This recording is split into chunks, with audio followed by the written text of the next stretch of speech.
Okay. Here, this hang up is on there.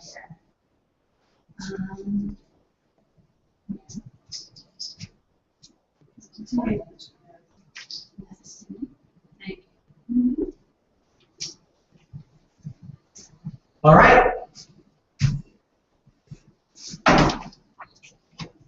There we go.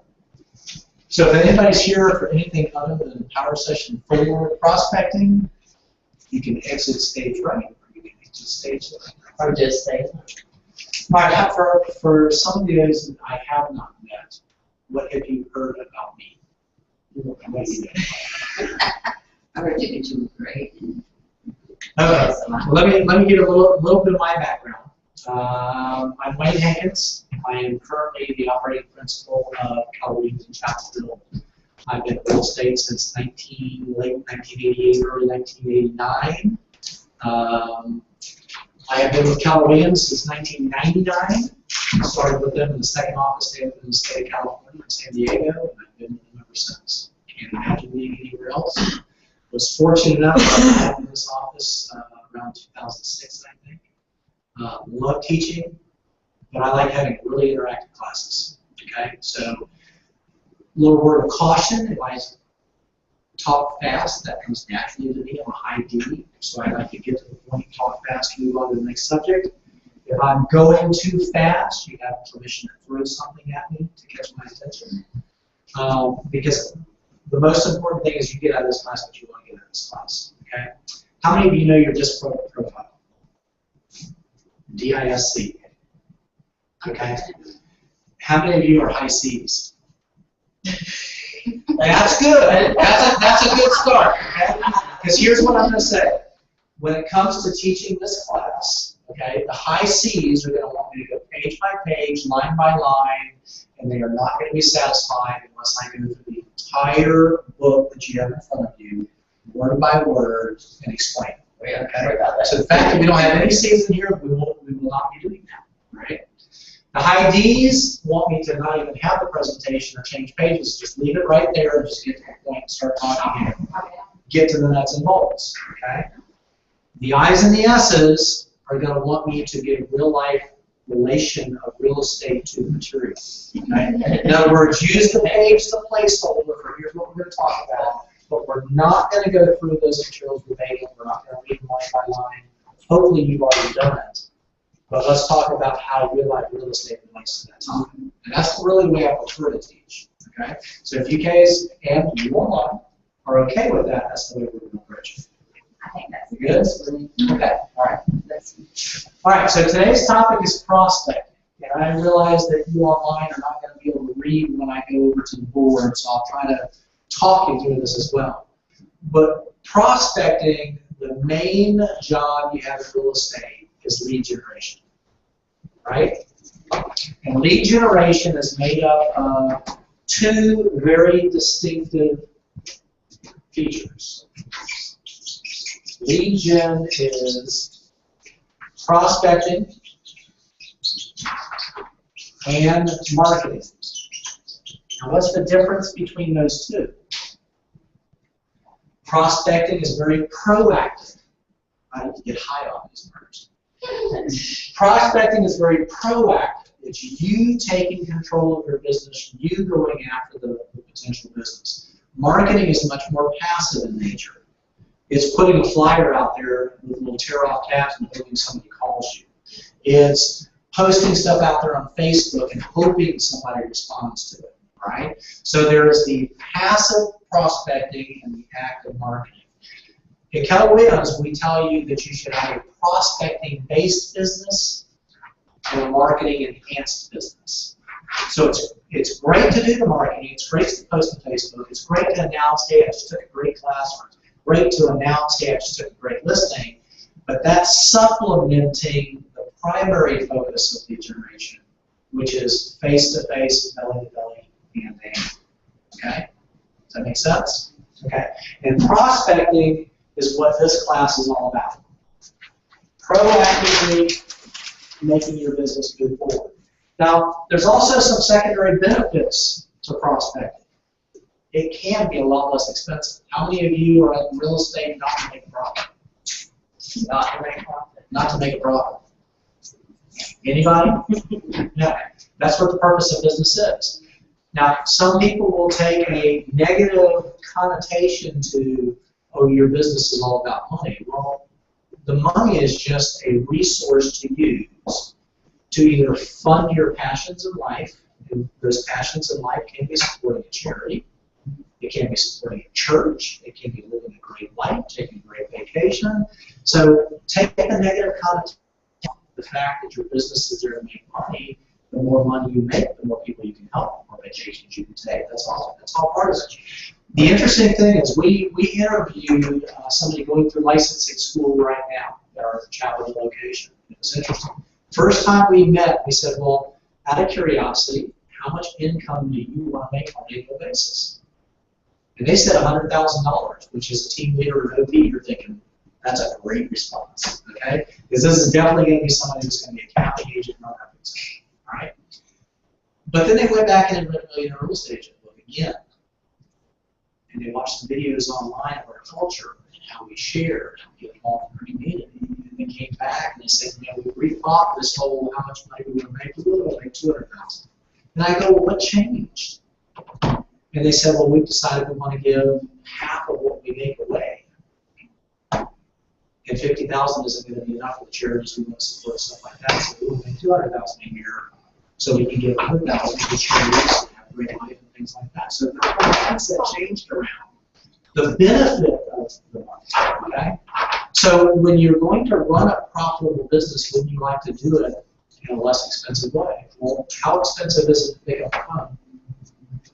How expensive is it to knock on a door? I would say, how expensive is it to hang out in the bar and socialize and meet people? Depends on how much you drink, you know. But you know, we laugh at that. Now, I have an agent in Chapel Hill that is a social animal. I mean, she just loves hanging out and talking with people. And she was trying the cold calling and trying the calling for sale by owners. And she does know a lot of people, but that was a challenge for her. And so she kind of changed how she was going to approach it because of her disc profile. So she enjoys happy hours and she hangs out with people. And she went into a happy hour a couple of weeks ago and she picked up 3 new buyers.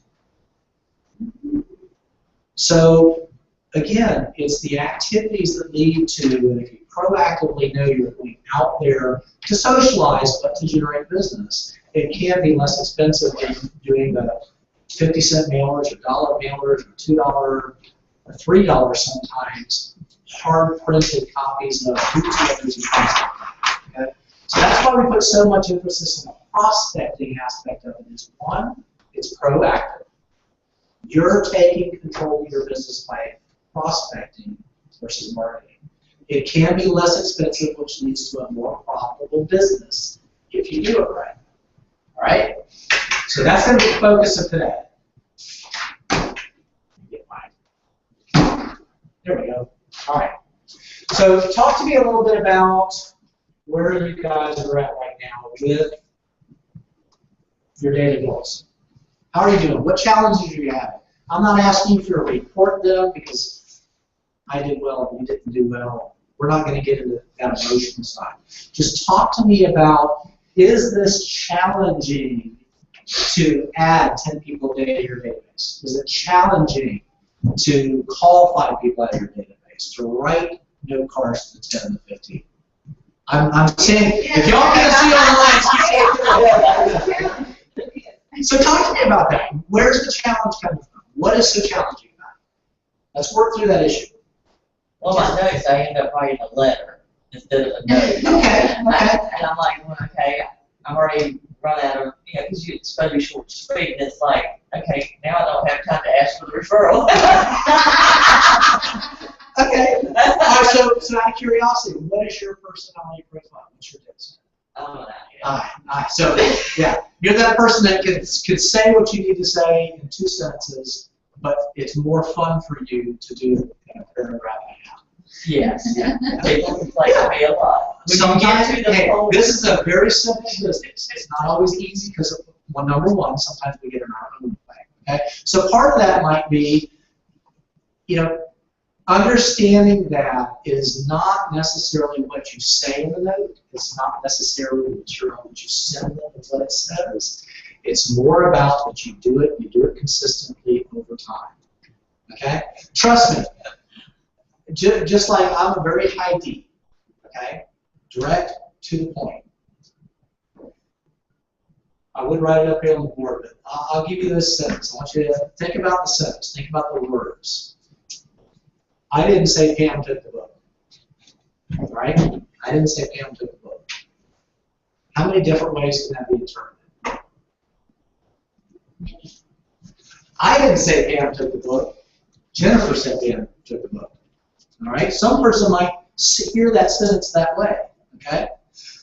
I didn't say Jennifer took the book. I said Tom took the book. I didn't say Jennifer took the book. Jennifer borrowed the book.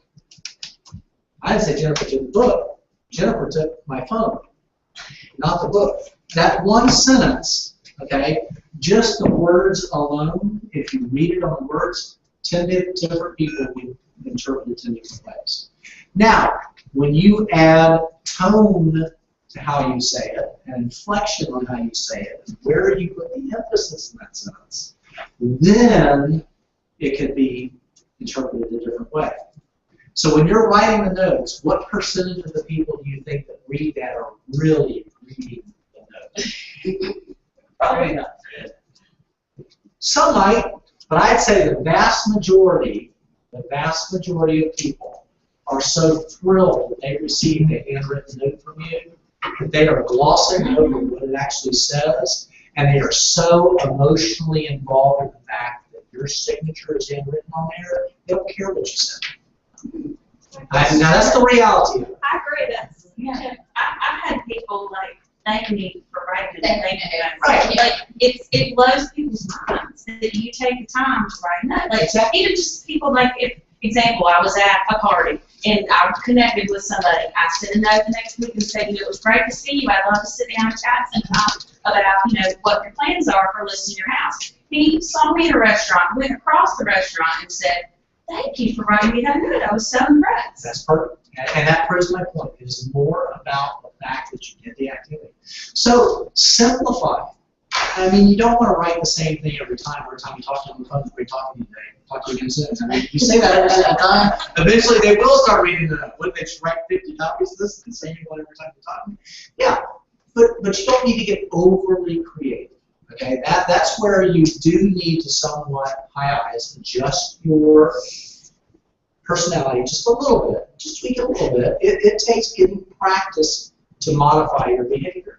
The same way it takes practice for me to modify my behavior. Sometimes I am too directed to the point that I forget to add enough detail because I just assume somebody already understands what I'm talking about. Maybe they don't have all the background that I have. Okay, so I've got to not do that. I've got to ask occasionally, is that enough information to get my point across? Do you need some more details or some more examples?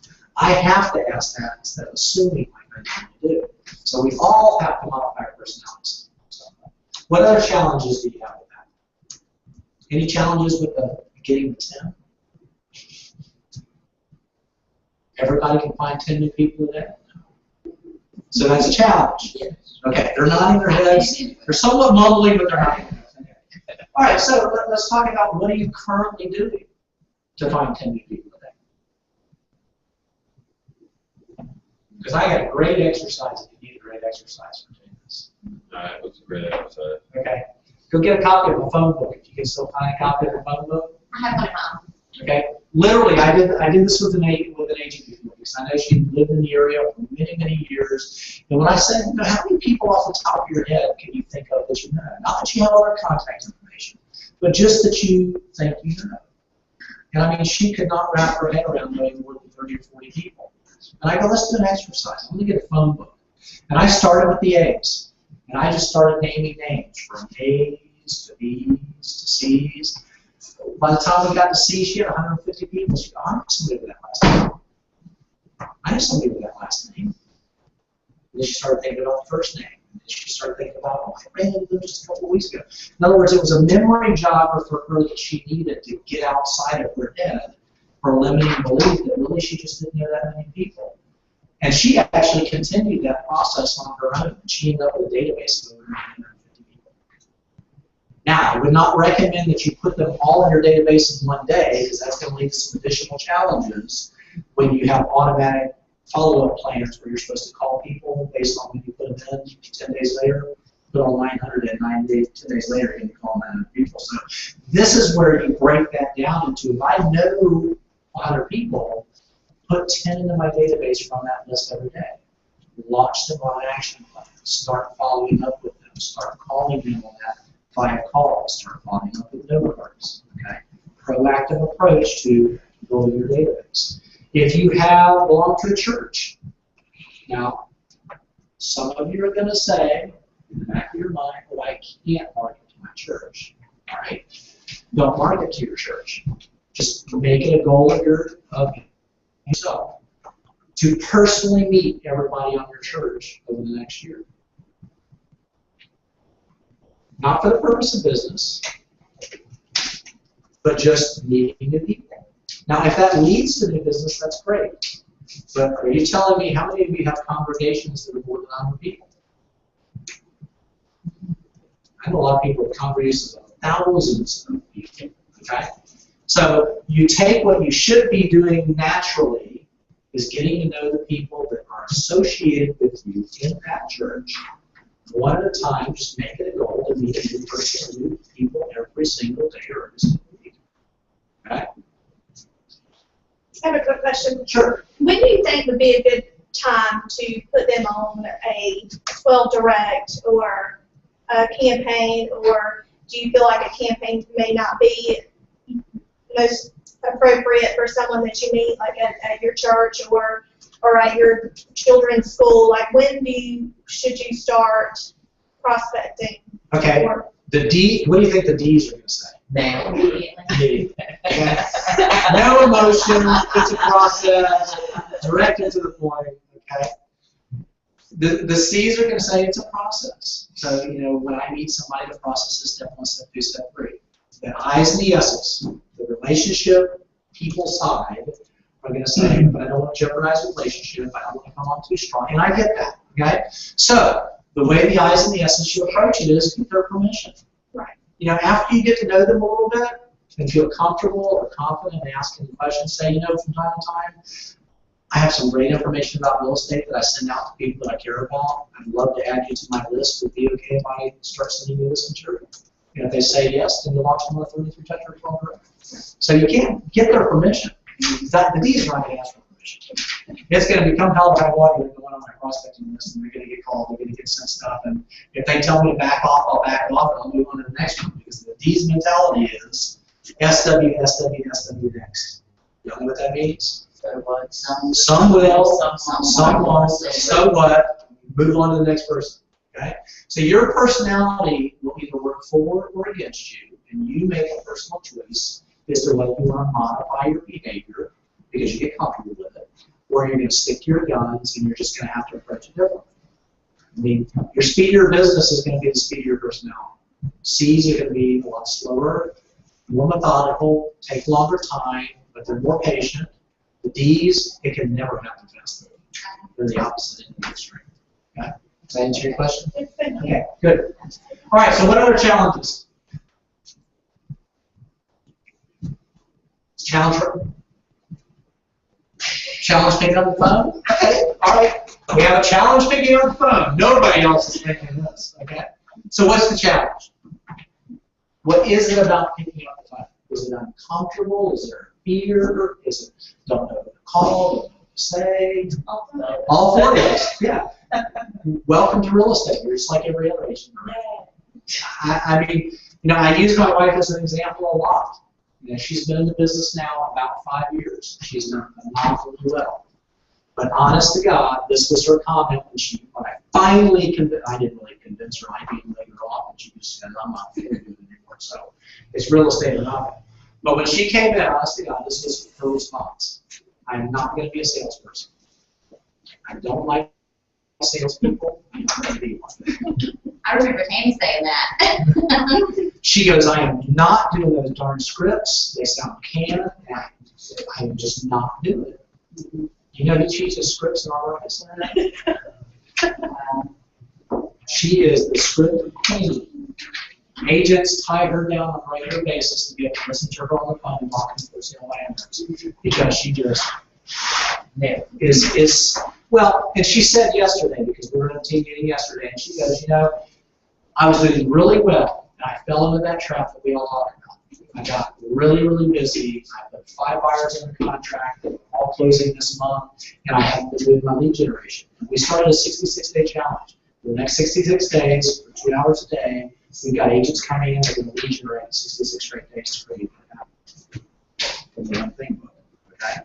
And she goes, I was off my game because it had been 3 or 4 weeks since I made a for sale by own call, and where I got the flow and it came naturally. I've been out of it for a while, and it just didn't flow. It didn't seem natural. I wasn't as good at it today, but I will be better at it tomorrow because I did it today, and I'll be better at it tomorrow.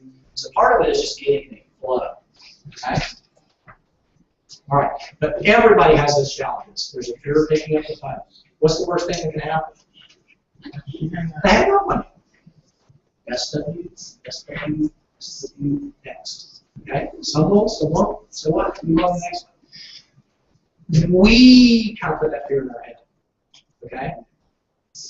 And you can work through that. After you make a couple of calls and you realize you're not going to bite your head off, okay? You can't, obviously, they can't throw stuff at you, but so that's not. Everybody have enough people to call? If not, again, go back to that suggestion I made. Start looking through the phone book. Just look at last names. When I recognize that last name, who do I know with that last name?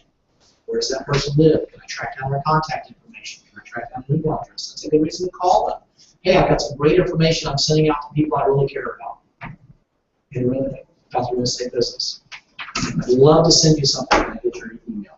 Or it's a good reason to call them and say, hey, this is the email. I just want to make sure it's correct because I've got some important information I want to send, and I'm sending it out to all my friends. I want to make sure that you get it. Can you verify your email address? Okay. Or I'm updating my database and I see that I've got to put your birthday in there. There you go. There you go. All right, so let's move on to the meetup. First thing, get your head in the game. What do we mean by that? Mindset. You know, I'm going to say 90% of your success in real estate is about how you think about real estate. Okay? And I'll give you an example. I was at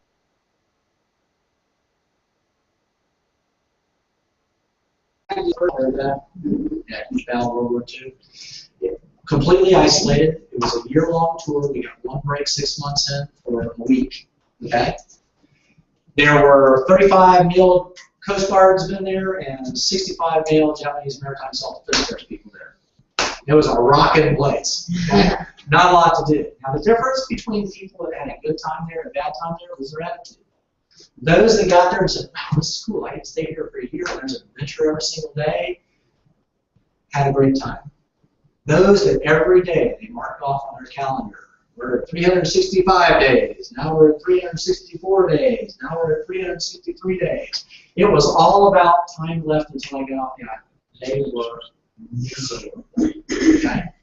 And your attitude when it comes to prospecting is going to be the same way. If you're like, oh my God, I got to go pick up the beginning of the day, if I don't, I'm not going to feed my bill. If that's your attitude, you might as well check out now, because if you can't get beyond that in your head, now what you have to do is make it fun. And I'll give you an example. When my wife first came into business, said she wasn't going to do script, she's not a salesperson, I invited her into my office, and I invited 2 other agents into my office, and I said, we're going to have some fun today. We're going to find out who's the first person that's going to get hung up or yelled at on the phone. Okay?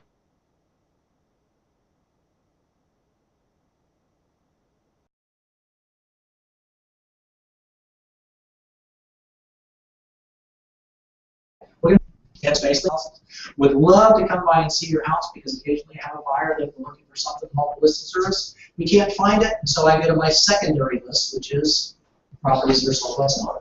Is there a chance that we can come by and see your property? I mean, just basic script, and sounds like a script, but it's really just a conversation. That's the thing about scripts. When you get so good at them, it's a conversation.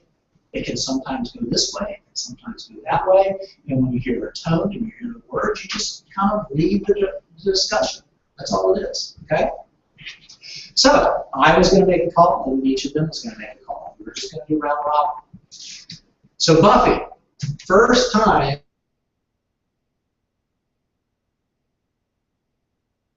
first thing goes, well, when can you come out? Well, what was her reaction? Well, Cut the phone. What do I do?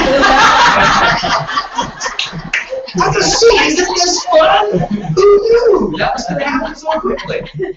But if you go in with the attitude that, oh my gosh, you're going to be different, you're not going to pick up the phone. But when you do pick up the phone, you start having those kind of experiences. What happens? You can't wait to dial the next one. Okay? So Sheila makes a call about a week later, and the contest was the first person that gets hung up on, the first person that gets something thrown at them through the phone, gets to go running through the office. I had my first name number, I had my first name call. Okay? It was 2 to 3 weeks before that happened. And she was actually calling to give the seller some good information. The home was listed for $9,999,999 in a neighborhood where the highest price was $1.1 million. So do you think the ad was wrong?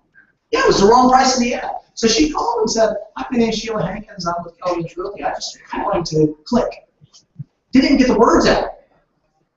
The seller hung up on her before she even got the words out of her mouth. So she went running through the market saying, "Look, I got my first sale. I got my first sale." She was excited about it. Her attitude was completely different when she got on the phone and they could experience my price.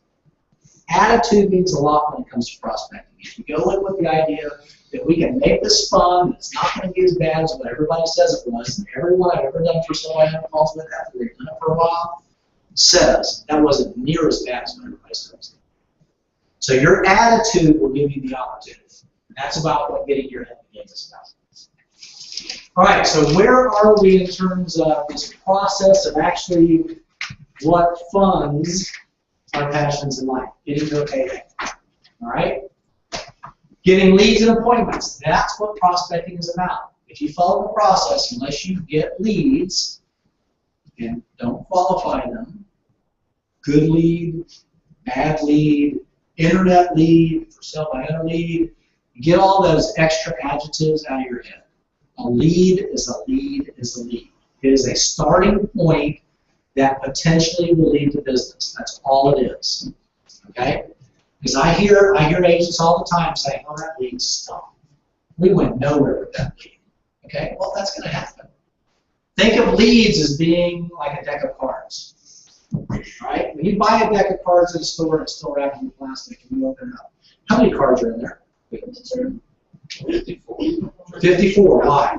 2 jokers. 2 jokers. And I can guarantee you, if you look at 54 contacts, 54 phone calls where you talk to people on the phone, I guarantee you at least 2 of them are jokers. Some of them are 2s and 3s, and it may be years down the road before you ever do business with them. So what are you looking for out of those 54 contacts? The 4 aces. The 4 aces. Okay? Now, if you get those numbers, and again, I'm an ID, numbers-driven person, numbers mean something. I knew my stats when I was cold calling constantly in San Diego. Every 100 calls I made, I talked to 35, 36 people. Out of that 35, 36, I would set 3 appointments. Out of those 3 appointments, I would take 2 listings. It was consistent, consistent, consistent. Okay? It's a numbers-driven game. So out of that 54, if you know you're going to talk to those 2 jokers, and you get that guy on the phone or that gal on the phone, thank them before you hang up. I want to thank you for being the joker on my call for today because I know I'm done with that thing. And I know I've only got 1 left in the day. They might not be able to throw something to the phone. They might drive up here and throw something. But you get my point. If mentally you're going through that, you can say, okay, that was a 2, that was okay, that was a 4, we're getting closer to a 10, and then that one person says, well, you know, I do this thing about my house, here's a negative opinion. That's your ace. Get excited about it. Okay? Don't get negative. Oh crap, there's only 3 more left in the deck. You know, your attitude leads to leads and leads to appointments. Now let's talk about the appointments for a second. There are 3 reasons, and if you can't see this online, I'll shout it out loud. There are 3 reasons to make any kind of contact in real estate. From a prospecting or marketing basis. Can anybody tell me what they are? Number 1, get an appointment. That's always number 1. Okay? Number 2, get a referral. And number 3, build a relationship. Cement the relationship so they do want to give you a referral or they do want to do business with you in the future. Now, when it comes to lead generation, here's the thing. If all you are ever doing on the phone is this, and you never ask for this or this, are you going to get business? So all those high S's that have their peeps and their close friends, and they never ask them for business, they're always having fun with them, but they never ask them for business, you're probably going to start in real estate. You need to get beyond that and jeopardize the relationship when you talk to them, and tell yourself, I stink as a friend, because I don't care enough about them to want them to work with the best agent that's going to take better care of them than anybody else. Did you get that? You stink as a friend if you don't give them, 1, the opportunity to work with somebody in real estate that cares about them more than anybody else in the world that's got a real estate license. How good for the money could be. Now, how many of you would bend over backwards to do anything for those people in your database as your friends? Okay? How many of you would stop and ask them to do the same for you? There's the challenge. I saw the look on your face. You're like, oh my God, you're not going to ask them for help. Give you a real life example. My wife is all of 5'3". And this is like 105 pounds. Okay, petite. All right, so we were living in Cary. We had 3 levels. We had a rec room up on the 3rd floor after my daughter finally moved out. So that's where the pin table, and that's where the big flat panel TV was out. The old flat panel TVs weighed about 150 pounds. So we bought a TV. We were going to carry it up, and I said, "Sure, well, let's go. We can carry this TV up." She goes, "That thing's heavy. We're not going to be able to handle that." I go, "Come on, we can do this." Because me, I'll drop anything and go do anything for anybody else. But how often will I ask them for help? Rarely ever. Okay? So I'm unpacking the box, and all of a sudden the door bell rings. It's Greg from 2 Doors. I go, "Greg, what can I do to help you today?" Because that's naturally how I am. He goes, "No, I'm here to help you." "What are you talking about?" "Well, Sheila called me. She said you need some help here in the lab." "What are you doing?" I was saving that paper for something really important, and you used it already. Because again, that's our attitudes. We don't want to. We'll do anything for anybody else, but we will not ask them to do something for us. Part of being a good friend is allowing them to reciprocate. If you're doing stuff for them all the time, they want to return the favor. And if you're holding back by not asking them to help you, now it's the way that you ask them to help you. It's not just, I've done all this stuff for you, and you need to bring me somebody that wants to buy a house. That's not the right way to approach it, okay? But it is, I had the opportunity last year to help 15 people have joy in their life by purchasing a house that they really wanted to get into. They were moving, needed more space, or they wanted a different location, or it was a dream of theirs done out for the first time. I have a goal this year to help 20 of those, and I really need your help to help me reach that goal. Who do you know that's thinking about buying a house this year that I can really enjoy in their life? Now, is that a different conversation? Then I need your referrals. So, if you're always calling and all you're ever doing is asking about referrals, you're going to burn that relationship out. They're going to see you walking down the sidewalk, and they're going to jump over the hedge and hide because, oh my God, here comes Wayne. All he's going to do is ask me for a referral again. So you need a mixture and match of when they've mentioned something in the past about maybe they'd be interested in buying a house, or they might be interested in selling and moving because they're downsizing, or kids have grown up and they, for whatever reason want to move. That's a good reason to call them at the time if you know about what they would be looking for and say, I don't know if you're ready now or not, but this house just popped up and it sounds exactly what you were describing to in the conversation that we had several months ago. Would you like to go see it? Set the appointment. Okay? You know, I mentioned a couple months ago when I called that I call occasionally because I'm trying to get to that goal of helping 40 people in my business this year. And I haven't talked to you for a while. Who do you know that might be thinking of buying or selling a house? All right? And there's always a time for, you know, I know you mentioned you were having a tough time because the youngest is now moved out and now empty nesters. I'm going to go have coffee. I've been through the same experience.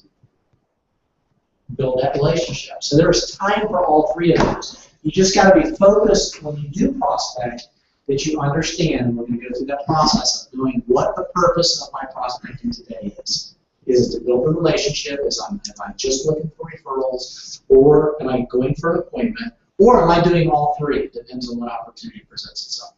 Because you can't approach it that way. Call lots of people, and if it comes up that there's an opportunity to referral, you step through that door. If there's an opportunity that only to build a relationship, you step through that door. If there's an opportunity that you can meet them, you step through that door. Okay?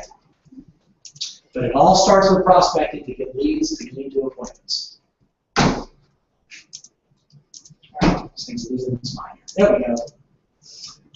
All right, so here's our plan of action today. We're going to take each of these steps and really focus in on what the 4 C's of prospecting are, because they're all important, okay? And they all can be interchanged and done at different times. It doesn't have to be step 1, step 2, step 3, step 4, okay? In that conversation we just talked about, whatever opportunity leads you two in that conversation, you step through that door, or you use that script, or you use that approach. So we'll talk about those in details. But basically, here's what we're looking at. It's a 3-step process.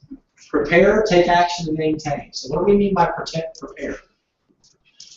Get your list together. Get your list together. What else would be prepared? Scripts. Know what you're going to say. Yeah. Know what the purpose of your call is today. Well, my focus today is picking up referrals. So that's the script that I'm using. I'll take the other 2 opportunities if they present themselves, but my focus is that. Okay? The same with how good are y'all at setting your goals and focused on staying on track? So, can we say that online?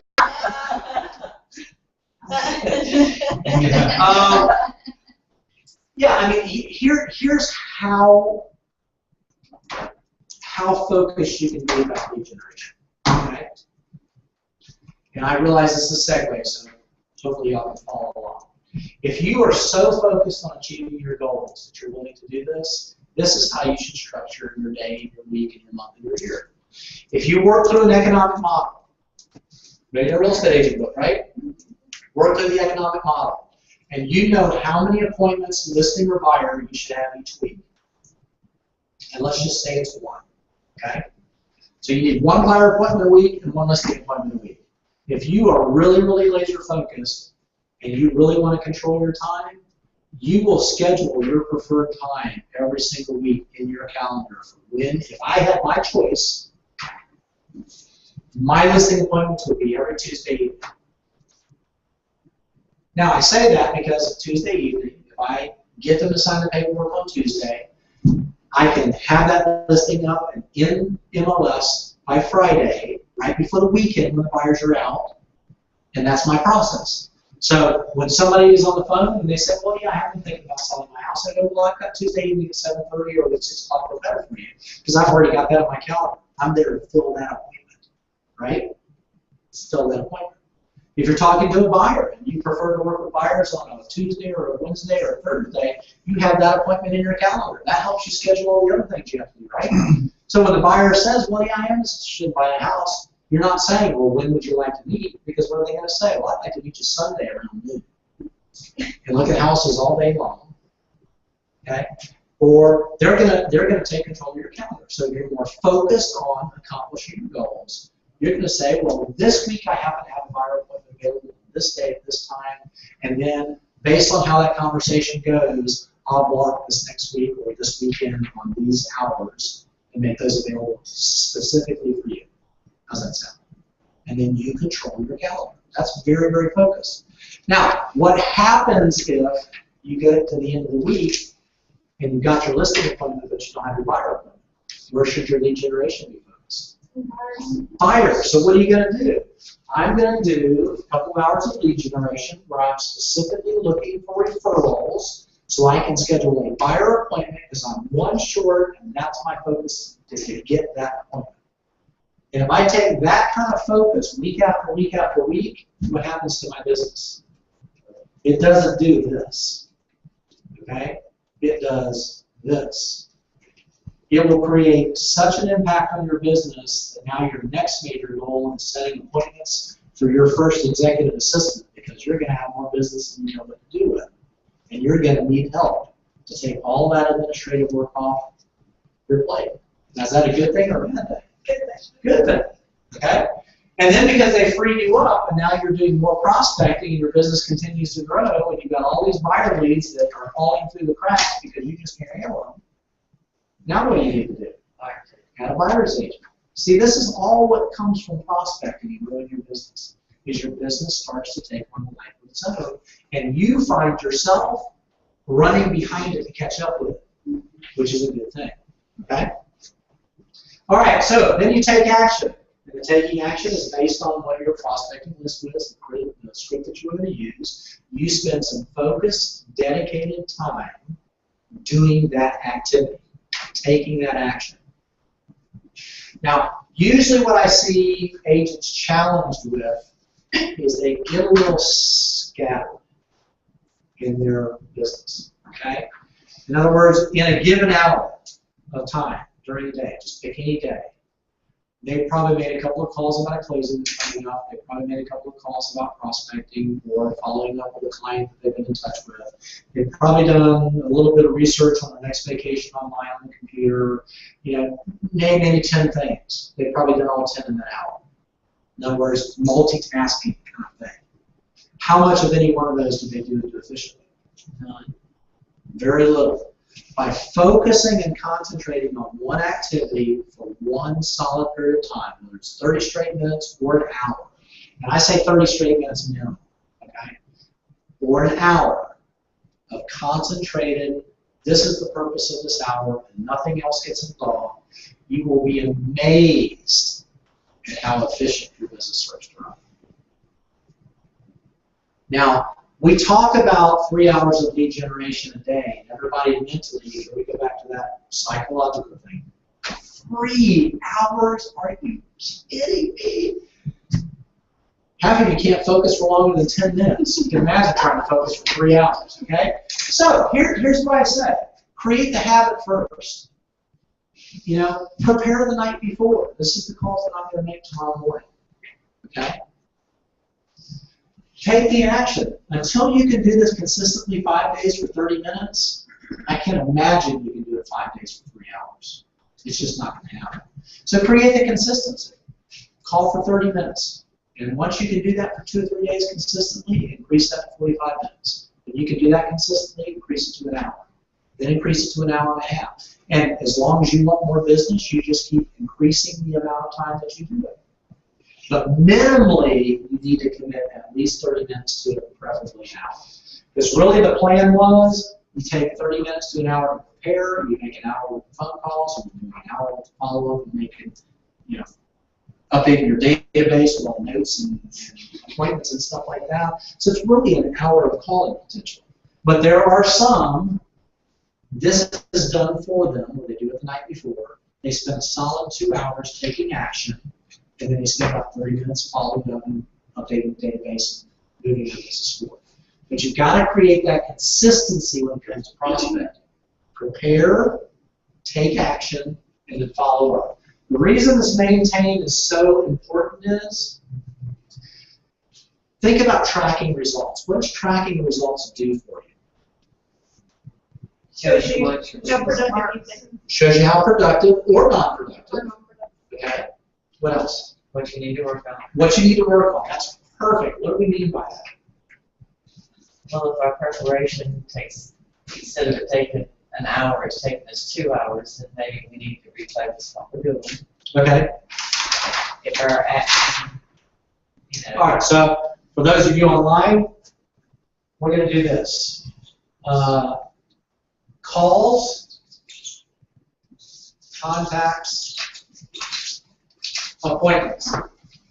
Let's just talk about those three to start with, okay? Let's say that one day I make 100 calls, I get 0 contacts and 0 appointments. What kind of conversation would we have around that? You need to work on scripts. Need to work on scripts. Now, what's a contact? Someone that you actually talk to. Somebody you actually talk to. So I had 0 people I talked to. I dialed 100 times, didn't get anybody. So what does that lead to? You need, What's the focus? you need different contacts. Or Different change contacts? the time you call. Change the time you're calling. In other words, it leads you to information that's going to help you improve. Okay? Don't get bogged down to, man, this day, SUCKS. Okay? Take the information and modify what you do the next day. So it might be you're calling the wrong people. Might be you're calling the wrong time. What my wife finds is that she started mixing up the time she was calling for sale by others. Typically, she was calling 9 to 11 in the morning. She started looking at the numbers of contacts she was getting and the number of appointments she was getting. She goes, this next week, I'm going to do calls in the evening. She started getting more people on the phone.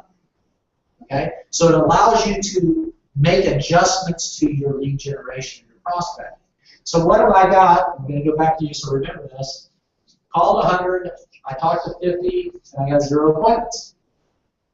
Scripts. We're back to the script. So it's what I'm saying. It could be who I'm calling. I mean, if you're calling 100 people trying to sell pencils, and none of them want to buy pencils, but they want to buy pens, it's the wrong group of people to call. Okay? But it could be your script. You're either not saying the right thing, or they're not hearing it the right way. Okay? So when you're prospecting, there's 2 things. Remember that sentence that I used before? I didn't say Cam took the book. Okay? Voice inflection and tone can give a script a better result. Now here's my example. I have a dog, Boomer, 75-pound Australian Shepherd. One of the loveliest dogs you will ever meet in your life. My grandson, from the time he was born, crawled all over him, and he just laid back and took it all. Okay? He sounds mean. He's never been everybody's friend. Okay? Now, if I use the tone, Boomer, back off, oh, you're a back off. What's his reaction going to be? Coward. He's not hearing the words at all. Because one, he doesn't speak English. He's Australian. But he hears the tone, and the message is, I have done something wrong, and I'm in trouble, and he's going to cower. Now, I could say, Boomer, you are such a stupid dog. You just poop all over the floor. And what's his reaction going to be? Like, wagging his tail, Dad loves me, I've done something right, don't know what it is, but I need to figure this out because I like this. Okay? So your tone when you're on the phone, you need to occasionally, if you're having this challenge, and everybody's fearful because I don't sound like that, you need to record yourself occasionally. Put the tape recorder on, your cell phones have apps that you can record conversations. Record yourself and listen back to it.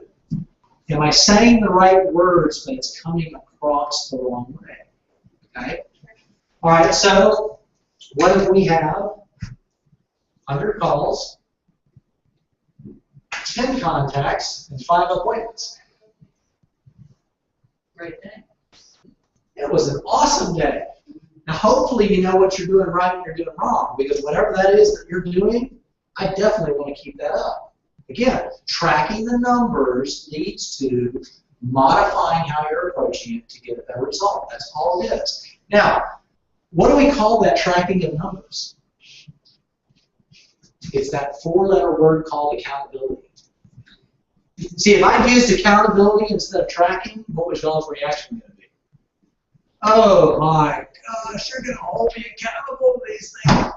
That's your reaction. Again, that mental attitude toward prospecting is when we use the word accountability. But that's what tracking is. It's an accountability to what you say is important to you. Getting that one buyer appointment a week or that one listing appointment a week. That's all it is. The numbers just give us direction for what to continue doing or what to change in our business. That's it.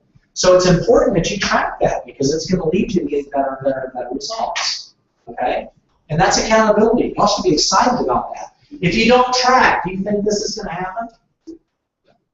No.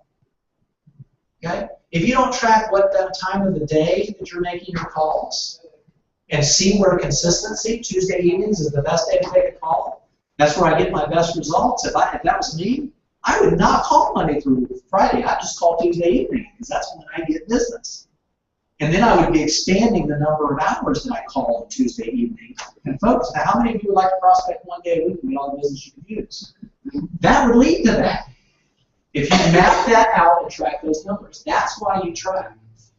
The scheduling commitments, that goes back to really getting focused about controlling your calendar when you're prospecting. Because when you prospect, it is going to lead to business. And if you don't control your calendar, it's going to get all out of whack, and you're going to be pulling your hair out, and you're going to be going bald, because you've totally lost control of your business. Okay? So being more focused about my perfect week looks like this, and I want my prospects to follow my perfect week, not me follow their totally disrupted week. Okay? Make sense? All right.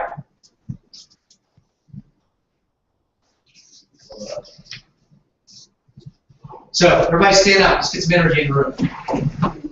Here's your affirmation for the day. Opportunities come easily to me. Opportunities come easily to me. So, let's say it 5 times. 5 times. 1, 2, 3. Opportunities come easily to me. Opportunities come easily to me. Opportunities come easily to me. Opportunities come easily to me. Bring it home. Opportunities come easily to me. Awesome, awesome. All right. Have a seat. All right, so we talked about the 4 C's. Let's go a little more in depth. Let's talk about capture. Prospecting is a conversation. And if you're using a good script, that's basically what it is.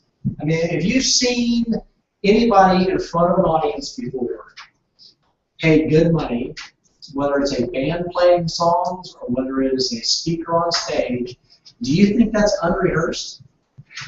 No, they have put countless hours into practicing that, to the point that it gets so natural to them, it sounds just like what we're doing right now. It's a conversation between me and you. Guess what? It's a script. I teach this class the same way pretty much every single time. It becomes really good prospecting. It's going to get much easier when it seems more natural. When you first start out doing it, it's going to seem so awkward. I don't know what I'm saying. I don't know if I'm using the right tone. I don't know if they're hearing what I'm trying to get across to them. It's going to be painful. It just is. Just realize that. Just understand also and keep the mindset it's going to get better and better, easier and easier as we move along. Okay? So, we talked about getting a point. Any of those calls is fine. But that's the point of capturing. It's in those conversations, opportunities will present themselves. I'll give an example. We use I just lost my train of thought. That never happens to you, all right? Okay. We use a system called Mojo Selling Solutions. Anybody familiar with that? Okay. It's used for cold calling or warm calling. But basically, it's a system that I log into on the computer. It has a database of for sale by owners, expireds, or neighborhoods, whatever I pull into it. And it will dial 3 numbers at a time. So it's dialing this master list of numbers. Whoever answers first is the one that it connects me to. And I carry on the conversation. Now the other 2 calls are still going on, so if it gets an answering machine, it just hangs up. If nobody answers, it stops dialing until I finish this call. And then as soon as I finish this call and I give it a disposition of what to do with that caller, then it starts dialing 3 numbers again. Now, if I didn't answer a single call, it would dial 236 numbers in an hour. So can I do a lot of potential calls using a system like that? Now I could just as easily do it punching the phone or punching my phone and dial the number, right? How many of y'all have seen that movie that talks about that? They've referenced it several times. Okay? In Pursuit of Happiness. How did he out-dial everybody else? He stopped hanging up the receiver. He dialed a number on the call, and he pushed the button and hang up. Dial the number, push the button, hang up. It was just a faster process. he learned he could dial so many more numbers in an hour while other people were taking water breaks and bathroom breaks and hanging up the phone and looking at their list when they made the next call. So he got more efficient at what he was doing. Okay? So we use that system. What we do is when I take a listing, old school, how many of y'all were in real estate before they really even had MLS books? So when we took a listing, what did we do to drive business? We took the sheet around to all the other companies. Okay? Sheet around company. And we walked their neighborhoods and knocked on the neighbors' doors. Hey, we've got a new listing down the street from you. And anybody's thinking about moving in your area. So we knocked on doors. That's what you did to drive business. So I had the same philosophy. I was just going to use technology. So whenever we take a listing, I import the closest 100 houses to that listing, and I get on that dialer, and I just have to start dialing through those neighbors. And I say, hey, this is Wayne Hankins with Keller Williams Realty. Do you know what your neighbors did last night? And that initially prompts some really pause. First of all, they don't know me from Adam. And here I am asking them what their neighbors did last night. Like, what are you, like binoculars on their house or what? So it invokes some intrigue, okay? No, what did they do? Well, they listed their house with us last night. We're really excited to be keeping home prices up in your neighborhood. We want to move this one quickly. Who do you know that's thinking about moving in this area? And then I'm quiet. Because I'm waiting for them to think about that question. I didn't ask them, do you know? I said, who do you know that's thinking about moving? And it's quiet. And I go, you know, it might be one of your family members really loves this area, would love to move here. And I'm quiet. I take my calls. And when they don't say anything, I go, you know, it could be somebody you know at work or at church. Just put that little placeholder out there to make them think. Okay? And if they say, well, you know, I really can't think of it, I go, well, out of curiosity, what do you and your husband do? You own your own business? Now, why would I ask that question? Build relationships. Build relationships, get to know a little bit about them, keep them on the phone a little while. I'm not as much about number of calls as I'm trying to get some business out of that group that I'm calling from. Now, I ask that question because we have a commercial division. And if they own a business, they might need lease space. So I had that call one day. And the woman said, well, you know, and this is one call with one woman that lived in this neighborhood 2 doors down. Well, you know, my son has been thinking about moving back to the area. In fact, he mentioned to me just last week that he'd like to consider doing that. Let me give you his name and number and talk to him. Maybe you can convince him to move back closer to mom. So that was one piece of business. When I said, well, you know, do you own your own business or do any of your family members own a business? Well, my daughter's a chiropractor. I go, tell me about that. Where does she work? It was like 2 minutes from my house. I go, does she like that area? She, no, she hates that area. She would love to move to a different location. I go, well, we have a commercial division. Do you think she'd be interested in talking about the commercial division? I said, even if she stays where she's at, maybe we can renegotiate her lease and get her a better deal on that. She goes, yeah, that's a great idea. Here's her name and her number. 2 pieces of business for one call. So the longer you keep on getting to know them, and that's random calls around what was my intent. Tell Tell them about the listing. See if there's a potential buyer for it. I'm working for my clients. My clients love the fact that I call around 100 people around that listing. Okay? And especially when I say, hey, you know, I talked to somebody, they do have somebody moving in the area. Do you think we might be able to schedule an appointment? So the intent was get business from this calls. The method is we have a listing to promote. The opportunity is that if I keep them on there and get to know them a little bit, build a relationship, I capture more leads. That's what that's about. Is get an appointment, get a referral, or build a relationship. All 3 are one. I just wanted to mention for those of you who weren't here yesterday, that was actually a script from yesterday's open house Ignite session. Oh, really? So There you go. I think if you want to reference back, it's in yesterday's section too. So I think it's great. So that was a script. That Awesome. I just wanted to point it out that you Awesome. used the script. I appreciate that I'm saying the right things. All right, so let's move on. Capture. The importance of capture is if you don't capture the information, you have nothing to follow up with. I've got a friend of mine, and this will seem odd. She's about an 18, I think last year she did 22 million in production. She only does open houses. That's her only lead generation source is open houses. So how focused do you think that she is on her process of open houses? Extremely. Now, here's the interesting thing. She does open houses 5 days a week, Monday through Friday, an hour over lunchtime, and an hour at the end of the workday when people are meeting. That's the only time she does it. 2 hours of lead generation a day. Okay?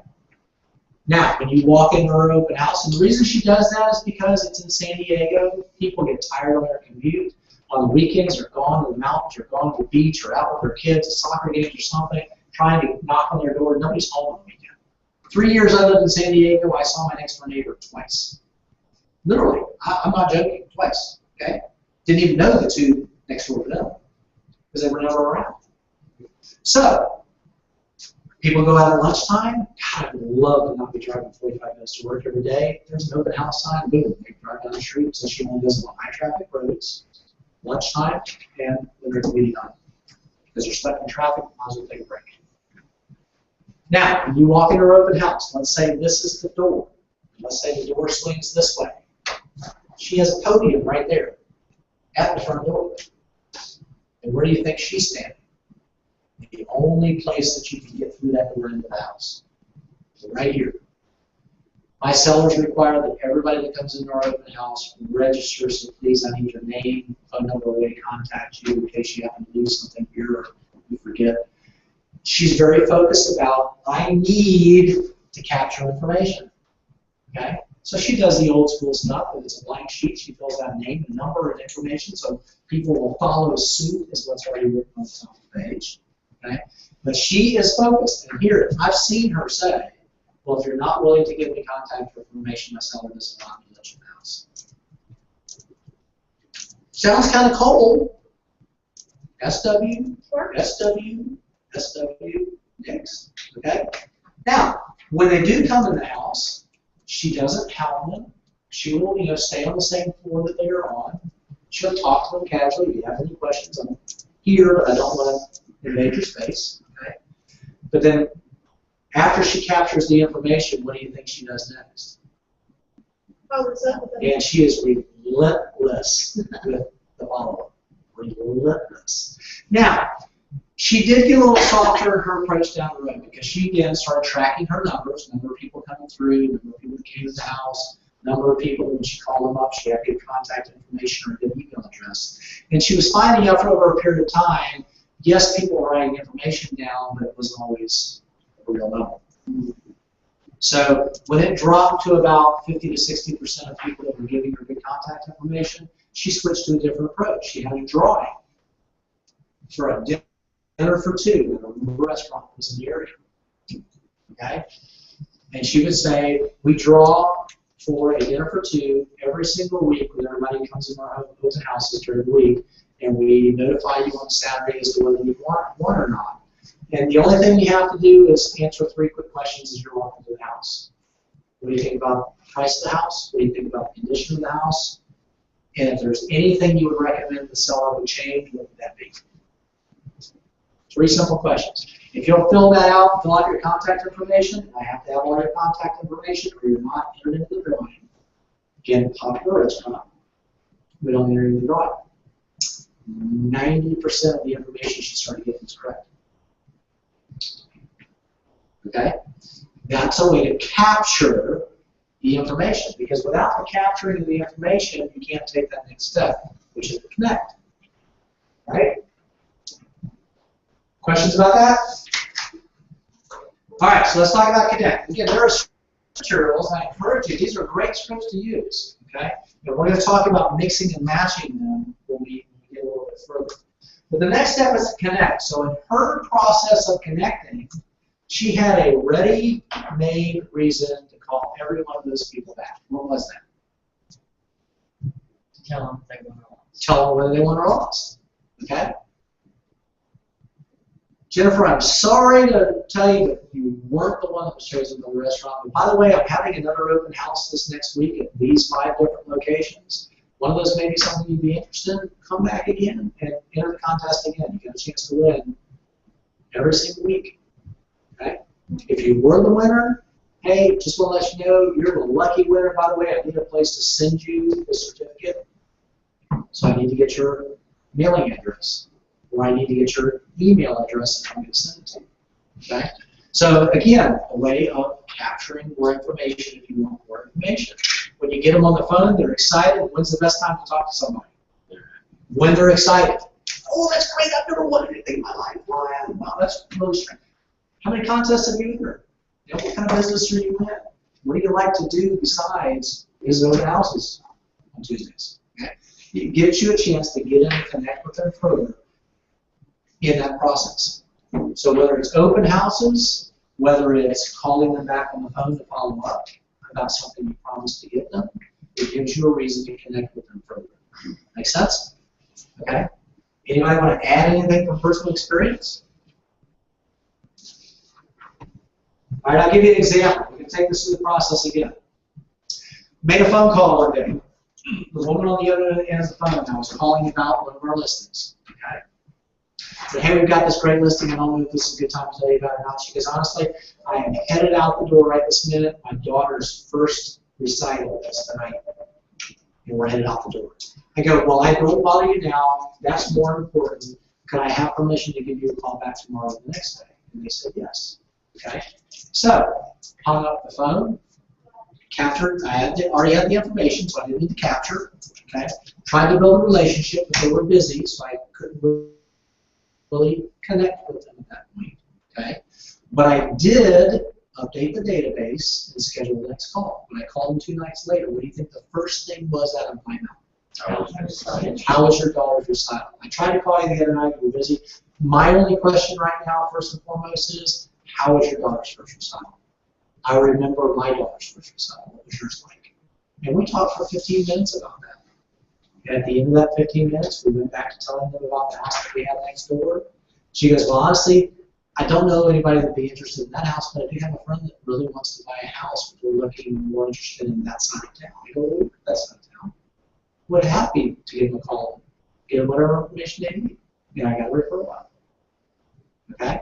Because I somewhat built a relationship by reconnecting with them over something that was important to them in that moment, didn't force the issue, let it go, and came back to it and reconnected. Right? Is that easy to do? Sure. It is if you capture the information, you update your database with some personal points that you need to remember to go back to the next time. See how this runs into a cycle?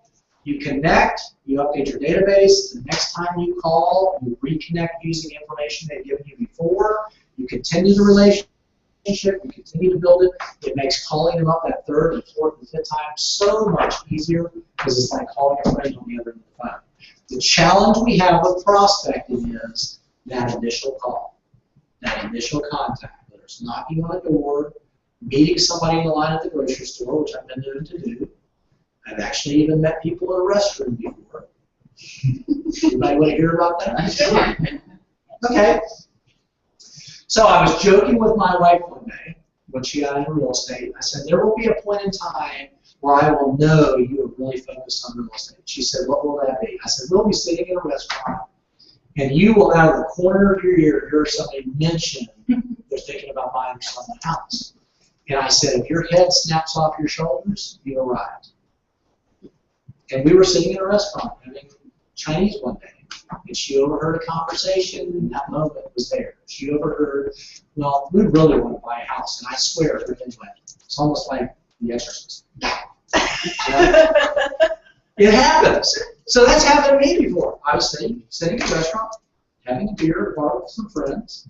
I overheard a conversation next to me, and one of the gentlemen got up and walked into the restroom that mentioned they were thinking about buying a house. And I walked in, and I was standing in the stall next to him. And the gentleman, now come on, ladies. You do not go to the bathroom in pairs if you aren't having a conversation. Right? Am I right? It's true. It's true. So why shouldn't us guys do that? That's really cool. So we're standing there, and I thought, I couldn't help but overhear your conversation. Are you guys really interested in buying a house? I happen to be a realtor. Do you need some help? And the conversation was, well, actually, yeah. I mean, we tried to connect with this one agent. They never call us back. We never get any information from them. First and foremost, communication is the most important thing there is. We will always keep you updated with what's going on. So we walked out of the bathroom after we washed our hands, we shook hands, gave a card, and we actually sold the house. It happens. You never know when an opportunity is going to happen. Okay? That was my icebreaker. All right. So you have to be able to connect. If you're using this script, hello, this is Wayne Hankins with California Realty. Do you have a minute? Great, I was just calling about business. Now, what's the importance of having that specific language? Who's the high eyes in the group here? Okay, we're going to direct this conversation to the high eyes. One of your challenges, if you have an opportunity to get off track and just socialize and have fun, and I'm not saying this is right or wrong, I don't want you to take it that way. You just need to recognize that if the challenge over here is that you only got 10 calls in and somebody else got 100 calls in, you got to ask yourself, why did that happen? Was I too chatty on the phone? Did I not stick to why I was calling? I prepared to make this call, but I kind of got off track. And that happens. It happens to everybody. Okay? But if you realize it, you need to set the stage, because for a high D, the reason I ask that is I want the person, the high I on the other end of the phone, to understand I'm calling for business. That this isn't going to be about how's the kids, what'd you do on your vacation, and 45 minutes later I'm still hearing about the wedding that they went to. That doesn't work for me if my focus is I need a listing appointment and I need it today. Okay? So by prompting that, it lets them know what the intent of the call is. It lets you kind of control the conversation. Now the same thing goes on when you walk in and knock on doors. One of the things that, how many of y'all know who Brian Buffini is? Okay, I love Brian Buffini. I was in his club in San Diego when I first moved to Raleigh. Very much, 30 to 300 people in a database that you're really connected with is more business than you will ever want, honestly, if you follow up on a regular basis. So we talked about these pop-bys. You just pop by their house one day, and we got so structured with it that every one of my clients in San Diego, I had mapped out on a map. I knew that these 5 people lived in this area, these 5 people lived in this area. So if I was ever going on a listing appointment in that area, I always went an hour early so they gave me time to just come pop by and say hello to those other people that I've done business with to reconnect, or after the appointment. But it was that focused, okay? A little weird in that way. It's that focused, because I maximize my time. I'm a high D, I'm always kind of going on. So it was a structure, and structure is hard for me, but that was the one that worked. So we had San Diego mapped out. So if I knew I had a listing appointment over this area, I went to my little map book, because I had them on Google Maps. Put it out. I go, okay, this is the area I'm going to. Well, I can drop by the Joneses and this and this, and I got time to do that. That's what I do. Now, if I pull up in the driveway with no intent that I can only be here 5 minutes, what could happen at that door? Might not be a 2-minute conversation. Hey, I was just in the area. I'm on my way to a listing appointment. I had business in the area. I'm here for a couple of minutes. I could get dragged in. So one of the stories Brian Buffini tells is he gets a call from one of his coaching students. And it was a voicemail because Brian, when they would get the phone, says, Brian, I really think you need to tell people this liability about these pop-bys. As soon as Brian hears liability, he's thinking lawyer, and okay, what's this all about? Okay. Well, this guy had gone to his class, heard about the pop-bys, and it was the holiday season over Thanksgiving, Christmas, and stuff like that. So he was starting to do pop-bys, and so he just parked his car in one of the front doors and walked to the front door and knocked on it and said, hey, you remember me? I'm just popping by to see how you're doing. Oh, hey, come on in. So he went in. It was the holiday season, so what did they serve? Eggnog. Right? So he was there for 20, 30 minutes and said, hey, well, I really got to go. And forgot about his car being in the driveway and walked to the next door. And lo and behold, hey, come on in. Eggnog. Have another drink. After the 4th house, he had to call his wife to come pick him up. And that's what he was calling to tell Brian about. You need to warn people about these pop-bys. Because this is what happened to me, and my wife had to come pick me up. So you high on, you love to socialize, I'm telling you. If you're going to park your car, leave your dog in the car, leave your kid in the car, leave the engine running to remind you this is a short conversation. I'm just here to quickly build a relationship, move on to the next house. You need to be aware of that. Now, I make fun of that because these are real life stories. This stuff happens. And your personality will lead you to get into that rut if you do it too often. You're going to use a lot of time without getting a lot of return on your time. Okay, so just be cognizant of that. You can do things to remind yourself. Set a timer on your phone. I do that constantly.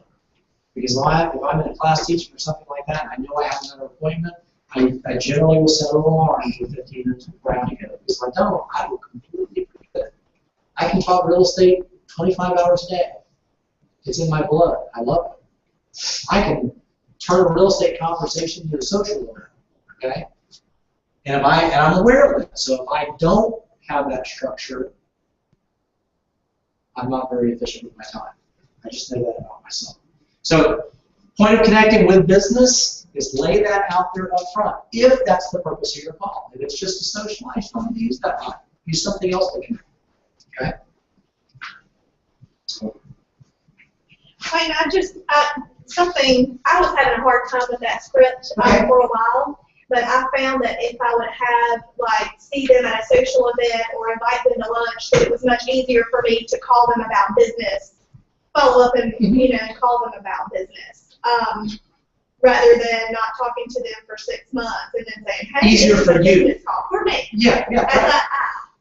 Exactly. So I think just having the relationship and building on the relationship makes it much easier to say, hey, I'm calling about business for me. Right. And as you build that relationship, guess what? They're going to be okay with that you're not calling them to socialize all the time. But that's why I say you need to, the consistency part that you're looking for here is the amount of time on task over time that you're actually picking up the phone and knocking on the doors or shaking hands.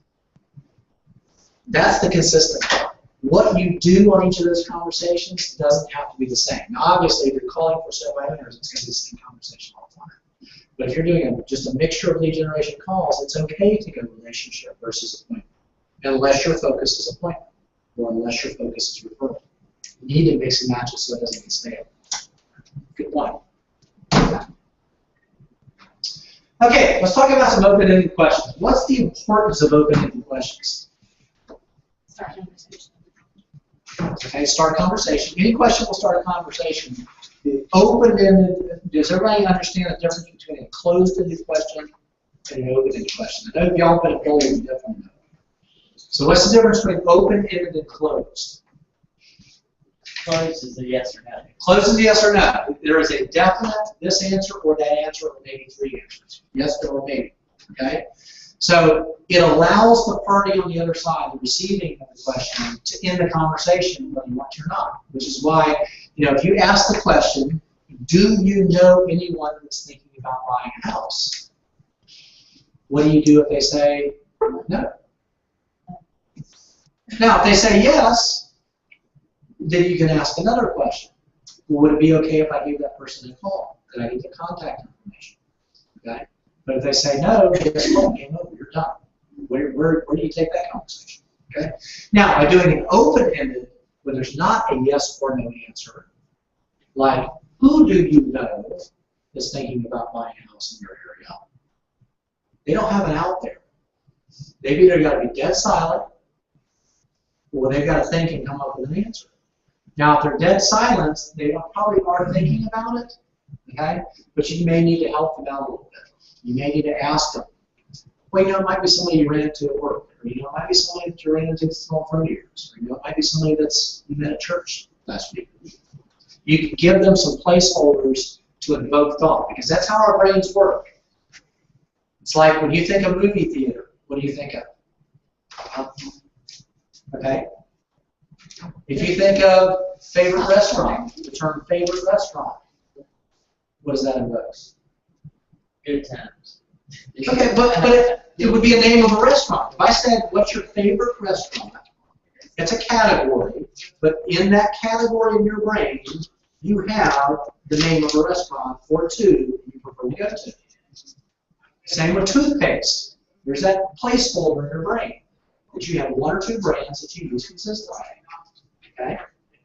Now, way back in the dark recesses of the brain is a category called used car salesman and real estate agent. And now, from what I understand, RV salesman as well, because I'm just going to call you that. But it's way back there, okay? Your job in doing this, connect and capture, is to keep that placeholder in the forefront of your brain. So when you're asking them that question, an open-ended question, you might have to bring a placeholder forward in their thinking process that invokes deeper thought that comes up with somebody. So it might be somebody in your church. It might be somebody, okay. So an open-ended question, pinpoint their location. Where would you like to buy? Now what would be a closed-ended version of that same question? Would you like to buy? Would you like to buy in this area or that area? There's only two responses. Okay? How about determining their motivation? Why are you moving? Not are you moving because the house is too small. Are you moving because you don't like the location? There's only one or two answers that they can give. Once they do, that conversation's gone. So asking open-ended questions prompts the ability to add additional questions to get additional information, keeps the conversation going, allows you a longer period of time to build a relationship, and the one that has the longest period of time in the relationship is what? They win the business. Okay? All right. Closing. Anybody have a challenge with closing? What's the problem with closing? Yeah, there's no right or wrong answer. I'm just trying to get some more information so I know which direction to go. Is there a fear of asking the question? Fear of asking the question, then like, oh crap, now what I do? Okay. I have a fear of being rude or too direct. Okay. Good point. Sometimes I feel like I don't want to push people. Okay. Okay. How many of y'all been to a restaurant before? How many times your waitress come over and say, "Can I give you a refill for that?" And have you ever said no? Yeah. Yeah. Did they get upset about it? No. Everyone think about it. Would you like to see the dessert menu? Yeah. You ever said no? Did they get upset about it? Okay. So I asked you, do you know anybody that's thinking about buying, or maybe you know that's thinking about buying real estate? If you tell me no, should I get upset about it? I'm just doing my job, right? I'm just working my process. And you have to think of it in that respect. So when you say you don't want to be rude, what do you mean by that? Or direct, like ask them something Or pushy. right, or pushy. I think it's probably more along the lines of being pushy. Okay. Okay. So how do we work through that? Do it a different way. Do it a different way. I mean, here's the thing. There are 8 or 9 opportunities for closing one year. Actually, there's 10. Okay? Some of these will work for some of you. It's kind of like, I get the question all the time. Handling objections in the same way. I get the question all the time. Do you lose your commission? You know what my patent response is? No. And I'm looking at them just like this. Do you think that they're taking me seriously? And you know what happens 99.99% of the time? Okay, well, I was just told I needed to ask. And we move on. Now, some of you may be really uncomfortable using that technique. I've been told I just don't care. It doesn't, I'm a D. There's no emotion on the D side. It's a process. They asked, I answered, straight to the point, direct, move on. Okay? I rarely ever have anybody challenge me on it. Now, if somebody else did it that was not so comfortable, didn't come across the same way, they may not get the same result. So there is no right or wrong way to close. The key is can we help you find a way that feels comfortable for you? But after you do it enough time, you start getting the result that you're looking for. Because again, if you use the same technique and you get the same result, and it's not the result you're looking for, what should you do? Because if you don't change the technique, what's the result? That's the definition of insanity, doing the same thing over and over again and getting the same result. So you have to feel comfortable. So as you look through those, I want each of you to do this. Look through that list. Which type of clothes do you think you would feel more comfortable using? Have that in your mind. That's the one I'd start with. Practice it, role play it, stop people in the hallway, say, ask me this question, get a partner, stop them in the hallway, throw them an objection, or ask them to close you and give them an opportunity to practice until it gets comfortable. Now, there is a national statistic, pretty much throughout the sales industry, not just real estate, but pretty much any sales industry. And that is the number of times you're going to have to close before you're going to get a yes. So how many times did that waitress ask you if refilling your glass before you actually went to build it? How many times did she ask you, sure you don't want to see the dessert menu? Because again, they're in sales too, right? They're a restaurant owner wants them to sell desserts and bring more money in. So they're not just going to let it go at one time usually. Or since there's 4 people at the table, they'll ask it 4 times and then they get the fourth one rather than saying, yeah, I'll try that. Okay? So yeah, 4 to 5 times. You're going to probably have to close 4 to 5 times. So my recommendation is that you don't, let's meet, use the same one all 4 or 5 times, okay? You could in different ways, okay?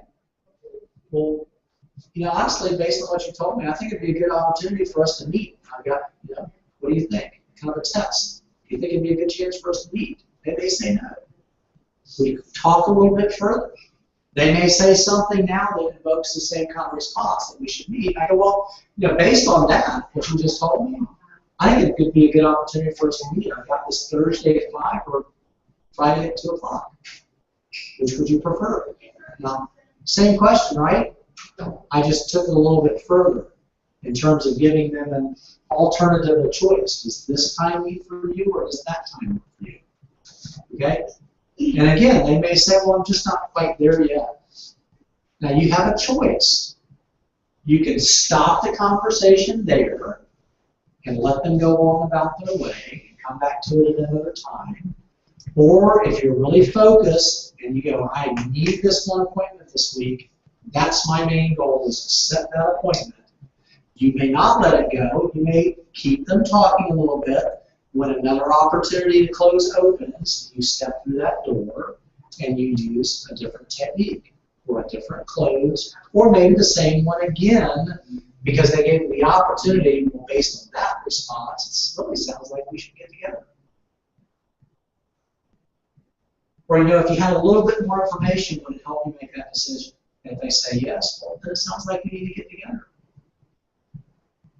Why don't we meet Tuesday at 2 o'clock?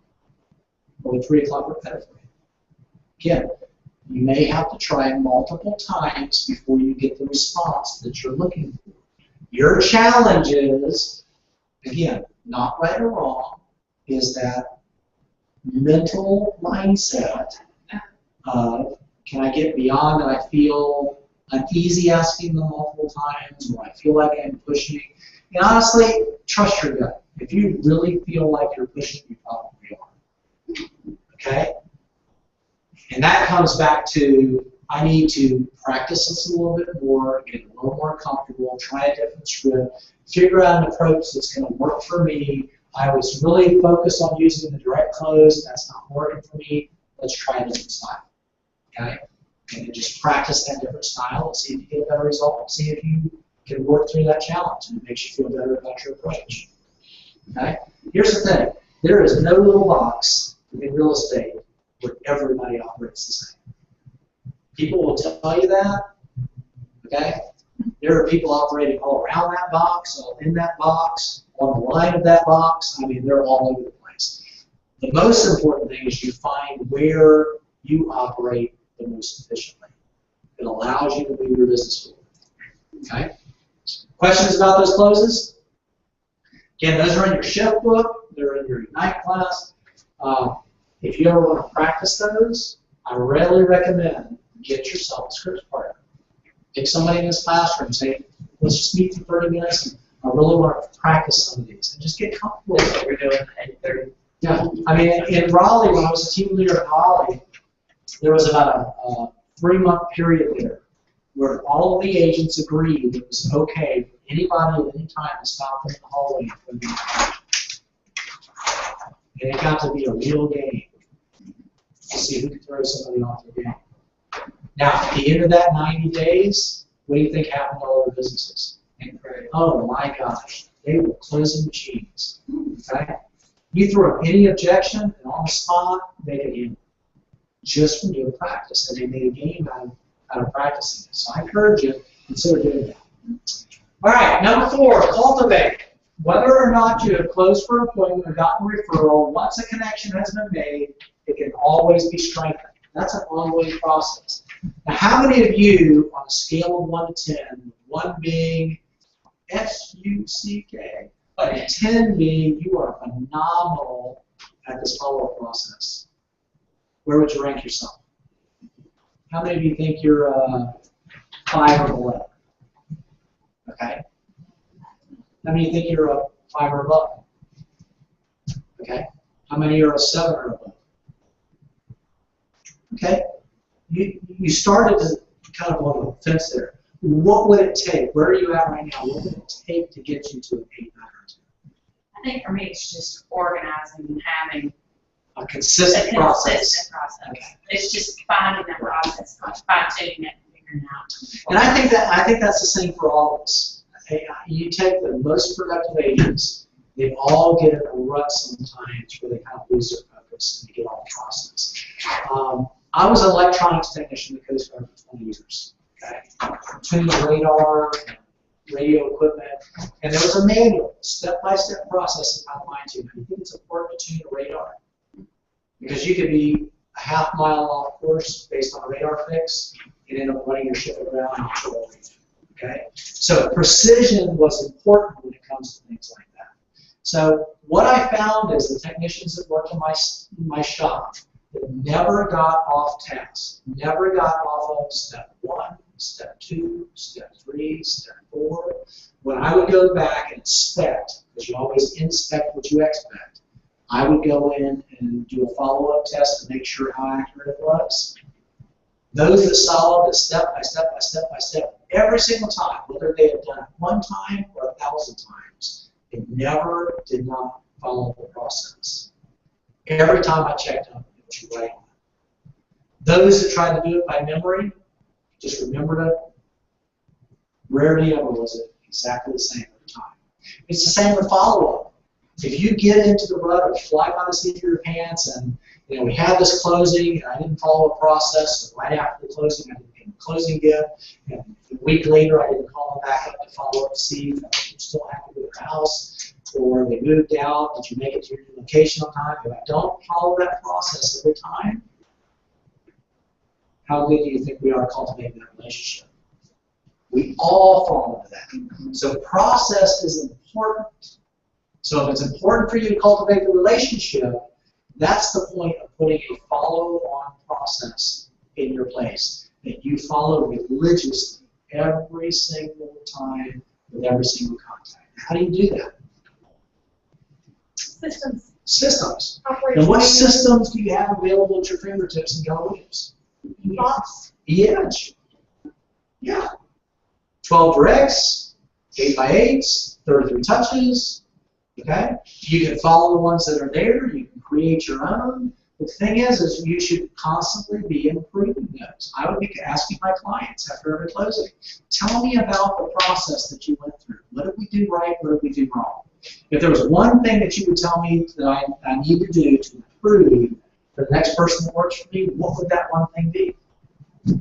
Now, by the way, what does that conversation do to building a relationship? It's phenomenal. And when you get them involved in your business, it's phenomenal. And don't you want to know what they're thinking? Absolutely. Absolutely. One of the biggest challenges we have as team leaders and OPs in the market center is not assuming what you need to know to learn. You know how you can help us with that? Tell us what you need to be educated with. Don't make us choose that for you. Don't make us fill up the calendar for you. You should be involved in that process and say, I really, really need this kind of education. So we could get that in the calendar and fulfill that need for you. It's the same process with them in your real estate business. If you ask your clients what you're doing right and what you're doing wrong, your business is going to take off. Because one, it builds a relationship, And 2, it allows you to constantly be making improvements to your business that matter. Not that you assume matters, because we do a lot of that. Okay? All right, so here's one of the scripts they use. First of all, thank you for giving it some thought. Now that we've spoken about referrals, you're likely to think of somebody since I put this thought in your mind. So when you do, please give me a call or send me an email. And if it's okay with you, I'm just going to check back from time to time. Okay? Now, if that script works for you, that's great. For me, a high D, that's too long. It is. Okay? It's kind of a roundabout way. Now, but I can't be too direct, or I just can't say, I'm going to call you next Friday, I'm going to call you every Friday, and I expect that you're going to give me a referral. That's a little too over the top. Okay? So we have to tone it down a little bit. I tend to want to follow my process. So I would not say call or email me. I would say, I'm going to call you from time to time, but if you do happen to think of somebody, please do give me a call. And if you do call me, make sure that you leave me their name and phone number. Because I'm going to be more direct about I want to control the process. Okay? Now I'll call them back and I will say, thanks for leaving me that message. I really appreciate you leaving their name and the phone number. And same again, if you ever think about anybody, use that same process. Because I'm going to encourage them to use my process all the time. Okay? Then when I make contact with that person, I'm going to call the other person back and say, hey, I just want to thank you again. If you think of anybody else, just want to let you know we had a great conversation. We're meeting next Tuesday. I'm going to take great care of it. Okay? And I will follow up with them periodically and let them know what's going on. Now, let me ask you this question. If you do that, and working with that referral doesn't go the right way, are you going to feel comfortable calling them back up and letting them know that? No. Yes. Yes. There's a mixed bag of answers. I got some yeses and some nos. Yeah. Yeah, I mean, I think you owe it to them. I mean, obviously, if they couldn't be alone, you're not going to say, hey, we're trying to work with them, but they couldn't be alone, they could qualify. They had a credit score of 537. You're not going to do that. Okay? But you are going to call them up and say, you know, we went through this process. Right now, it's just not a good time for them. Okay? But we are going to stay in touch. And if things change and we start moving forward again, I will let you know. And I really appreciate you giving me the opportunity to meet with them. And if you do know anybody else, use the same process. Give me a call, leave their name and number. I really appreciate it. Okay? Now, do any of y'all do a reward for referrals? Yes. Okay. What kind of stuff do you do? Gift card, $5 Starbucks gift card or Dunkin' Donuts. Okay. Is there anybody in here that is so scared of the real estate commission they're scared of the $25? I'm getting some blank stares. Does anybody know what the $25 rule is? So it's supposed to be the maximum that you legally are allowed. Yeah, it's supposed to be the maximum you're legally allowed. You know, the real estate commission frowns on paying for referrals, although everybody does some way, shape, or form some kind of monetary compensation. Just be careful about that, okay? But there are ways somewhat around that. But I will tell you from my standpoint, it was a little bit different every time they sent me a referral. In other words, the first time a referral ever came in, they probably got like a Starbucks coupon or a cup of coffee. Thanks for your referral. Have a latte on me. That's a short version of a handwritten note, by the way.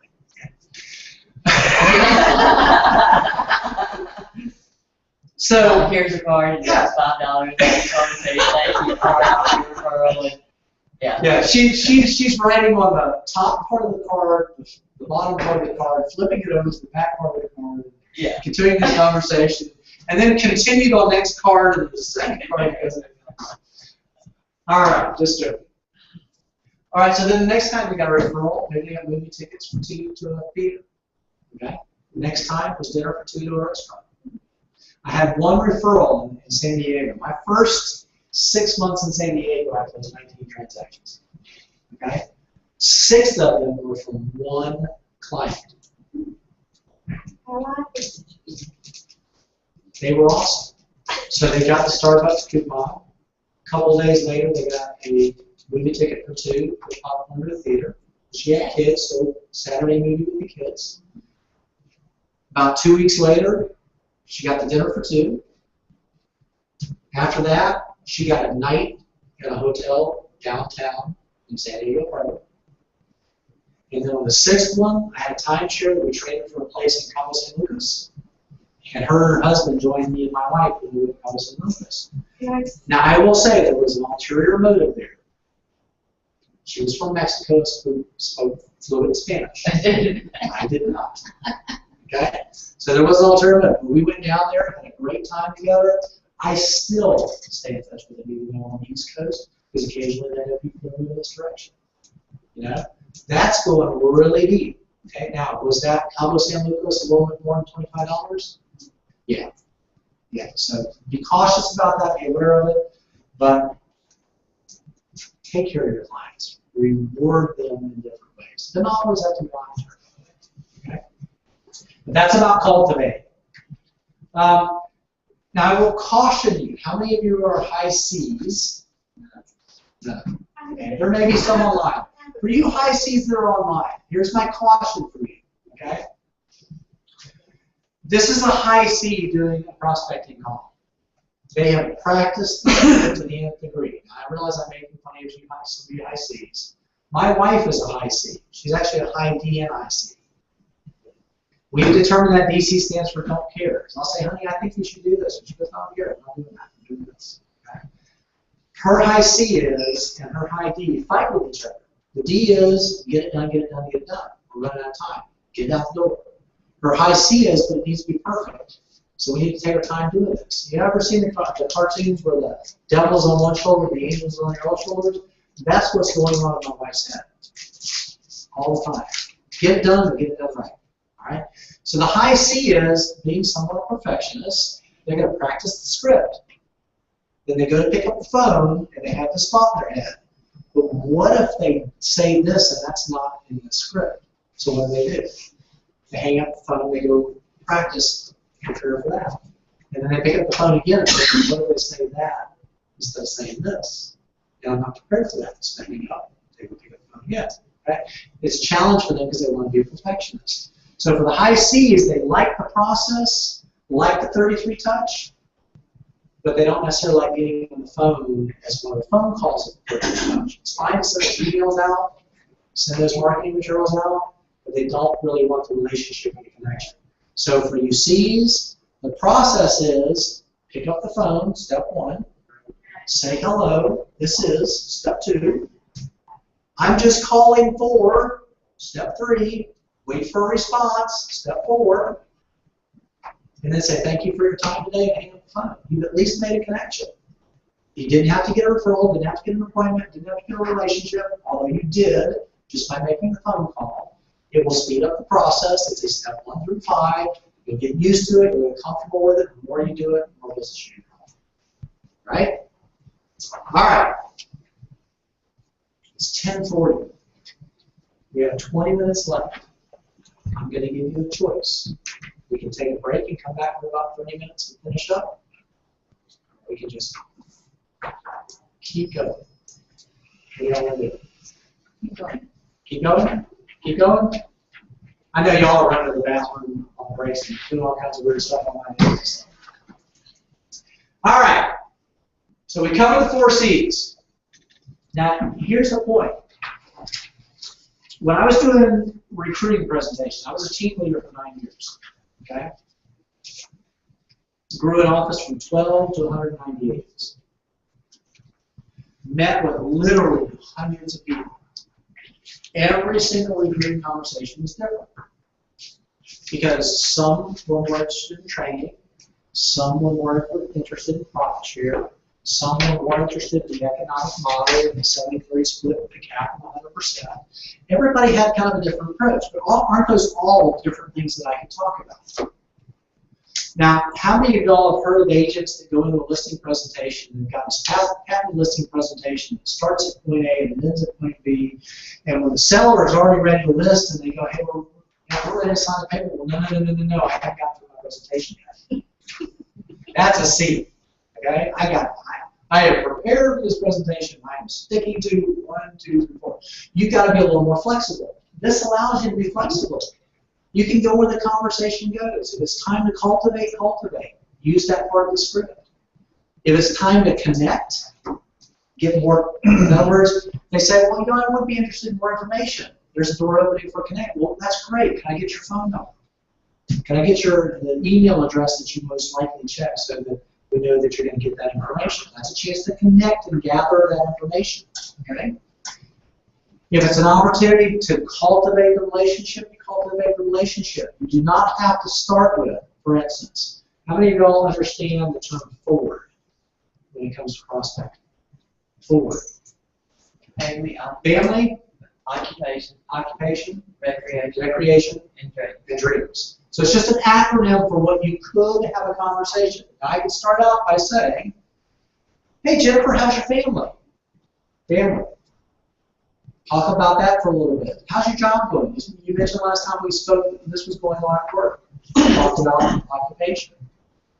Hey, I seem to remember you saying that you guys were getting ready to go on vacation. Recreation. You know, if there was anything that you and your husband wanted to do, take a trip, buy something, what would that be? Talk about their dreams. Okay? Now, I can always go F-O-R-D. Do I have to? Yeah. No, if the opportunity comes up to talk about our occupation first, I certainly should go that direction. That's what we're kind of dictate that conversation. So it's the same here. Even though you've got all these things, capture, connect, close for the appointment, cultivate the relationship, you don't have to go in that order. You're going to let how that conversation, how that face-to-face meeting goes to dictate what you guys need to do first. Don't feel like you have to be so compliant that it's step 1, 2, 3, 4. Okay?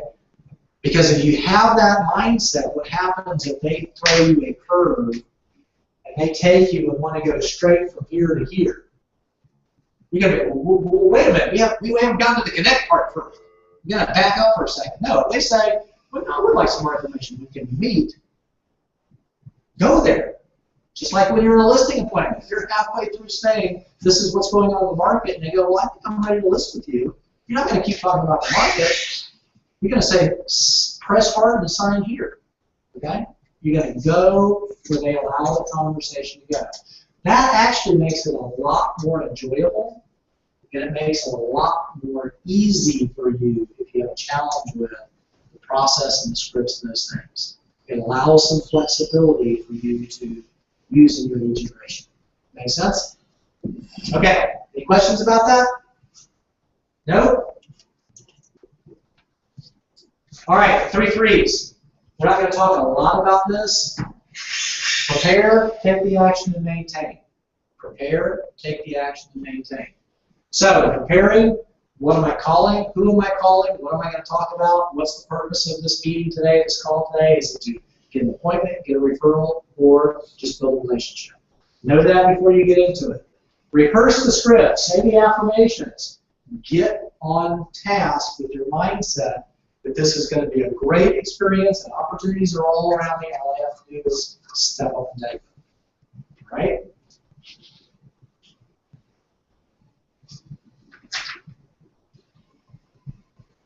I love this, no, don't know. Many agents resist because they fear the word no.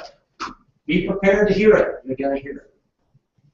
I guarantee you're going to hear it. Okay? Again, that one joker. Once you get that first no, there's 1 down, 1 to go. Okay? Roll 1 down and 10 to go. Every no leads you to a what? Closer and closer to a Yes. yes. That's your mindset. What's your policy on do not call this year? Do we have a policy on do not call this year? It's up to the individual. Okay. All right. I want to talk about this for a minute because we do a lot of cold calling. We talk for sale by owners. We talk to expireds. It is your responsibility to adhere to do not call. That's pretty much a standard policy in all call ratings offices. Probably a standard policy in most real estate firms. Now, what is the fine for do not call? Potential fine. Anybody know? $10,000. What is it? Is it 1 or 10? It's 11,000 federal and 5,000 in North Carolina, I believe. Now, 1 month after the do not call list came out in North Carolina, there were 150,000 complaints. You know how many attorneys were on staff to handle those complaints? Very few. 1. Now that may have changed, but knowing the state government, okay, chances are it hasn't changed much. Okay? So be cognizant of it's your responsibility to follow do not call. I will tell you, I realize it's being recorded. As Sheila and I, if it's a for sale by owner and they put a phone number in there, we ain't call. And all the thousands and thousands of calls we have made, only one time has anybody ever questioned it. So my ideas, I'm going to call until they tell me not to. Okay? Isn't that they're putting it out there, they're soliciting a response. There's the challenge. Is there are some that say they advertise their number, give a reason to call. So what's the real estate commission's take on that? The real estate commission says they're putting their number out there for the purpose of getting a buyer to buy the property. So if you call them to talk about listing their property, it's a solicitation. Not saying you have buyers. Right. So the real estate industry as a whole pretty much adopted, well, I'm not calling to list your property. Standard fact response. I'm not calling to list your property. But occasionally, from time to time, I'm working with buyers, and we exhaust every opportunity in multiple listing service as long as we're looking for other houses that might be available to them. So I like to know what's available out here. Now, my high D, because approach to getting somebody to change the way they're thinking, is to add pain to their lives. Okay. So my way of adding pain to their lives is I'm pretty confident that there's a couple of buyers that I'm going to be working up with over the next 60 to 90 days that you're probably still going to be available if we exhaust all the things that we have the listings registered. But you're not Did first. everybody hear that? Yeah. I'm pretty confident you're still going to be out there after 60 You're to not going 90 to sell your days. property and you're not going to be first. So there may be an opportunity for me to show one of my buyers your property that I'm working with in the next 60 to 90 days. Okay. After I get into the property, because I want to look at it, my buyers, they're really picky about whether the furniture is going to fit in there, so I really don't have an idea of what the inside of your house looks like. I probably can't give them enough information that they're going to be interested. So I really like to stop by and just kind of see what the floor plan looks like. I've got tomorrow at 5 or 6 were better for you. What kind of close is that? Alternative choice. Okay? See how that plays in? Now, after I get into the house, we will probably call them up on Monday. Say, hey, it's us. Really loved your house, but thanks for letting us get through. By the way, how are your showings this weekend? You did an open house, right? Yeah. Wow, we did an open house. We had 5 or 10 people come through. Sold one of our listings. Again, adding a little bit of pain to the process. Okay? But that's what you have to do. So from the standpoint of calling, the point I'm trying to make is, if you start out on a buyer call, which is the way the real estate industry has kind of approached it, there's less likely an opportunity that you will get called do not call us. Okay? Now, by the way, what's the other rule that do not call us that you need to be aware of? If they've done business with you in previous... Doesn't matter. It's 18 months. 18 months. 18 months. So once they've done business with you, now what can business be? They asked you a question on the phone while you hang on the phone. They've done business with you. That 18-month clock, well, I can call them anytime I want, it's just started ticking. Okay? I visited their house to see the interior. Guess what? That 18-month clock starts kicking. So I can call back on them and say, hey, how was your open house? We didn't have one. Well, it's a shame. It's been really active on the market. A lot of my agents get a lot of people from your houses. Okay? And if they did an open house, and they go, so how was your open house? And they go, nobody showed up. That's a shame. We got 5 people through our listing and got 1 of them sold. Okay? We just keep that conversation going. Okay? It's been my experience setting appointments with for sale by owners that is the quickest way to get to the door. For me personally, is to say, I want to put your property on my not in the MLS inventory in case I have somebody interested. That's I what like that, but not in MLS inventory. Yeah. Yeah. I tell them I keep an inventory of properties that are not in the MLS, and I would come see your house in case I have somebody who can show it to. That's perfect. And it gets, I rarely can you not set an appointment like that. Right? That's perfect. And another example.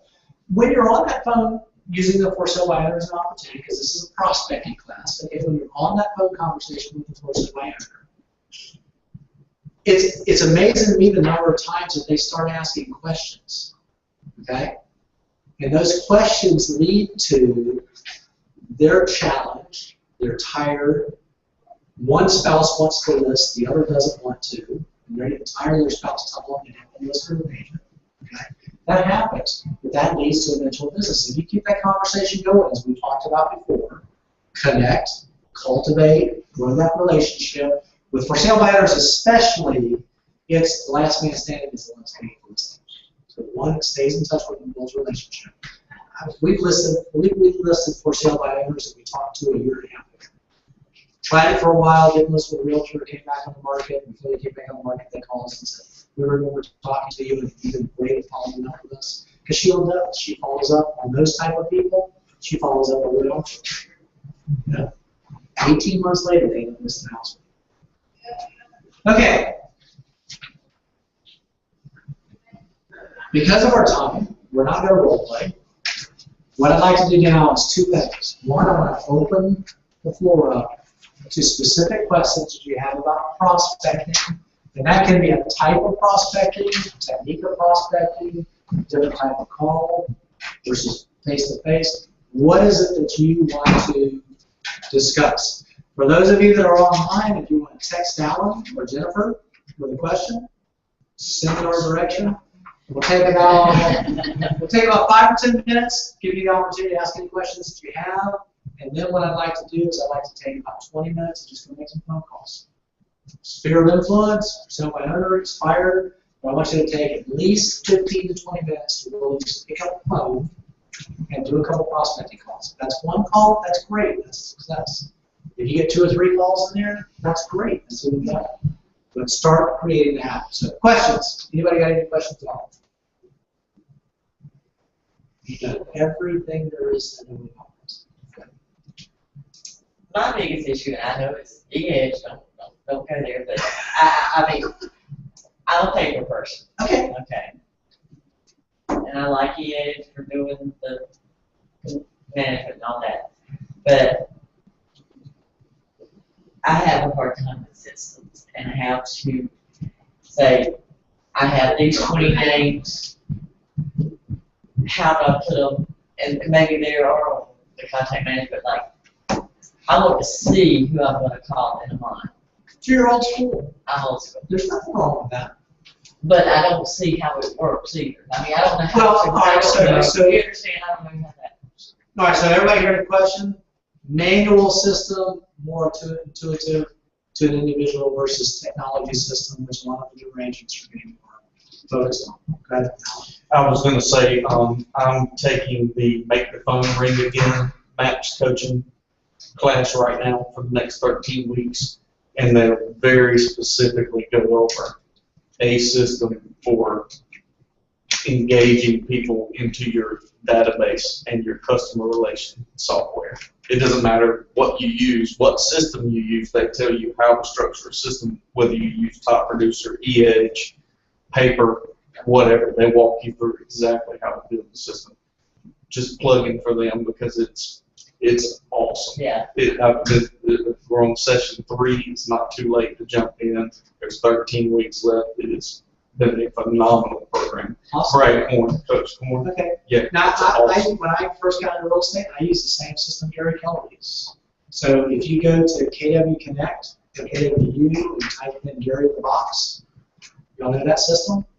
It's basically a box with numbered cards 1 through 31 for the days of the month, and month cards January through December.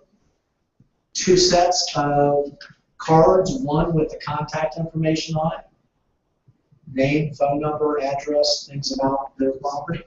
And the other card is just notes, what the last call was about, when I'm supposed to call again. Okay? So let's say that it's January. You have the 1 through 31 in the month of January, and you have a box of cards that are A through Z with all your contacts in it. And the card that goes in the box with the catalog, with the months and the days, is The Joneses, I was supposed to call them back, and they said they wanted me to call them back on January 7th. So in previous months, when I was prospecting, they said call them back on January 7th. It's in that January 7th slot. Okay? So I'm on that call with the Joneses, January 7th. It's January 7th. I pull out those 4 or 5 prospecting cards that told me to call them back for that day, or I wanted to remind myself to call them back that day. I've got all 5 of those cards in front of me. I make those calls. The Joneses say, well, follow up with me next month. So I write a note, I had a call with them on this day, put it in February. That's next month. Now, 1 through 31 is not in there yet. Okay? But I made a note, I'm going to call it back on February 10th. I put it in February. Call the next one. They say, oh, we're still a couple of months out. Why don't you call me back in March? Make a note of that call it back in March, stick it into March.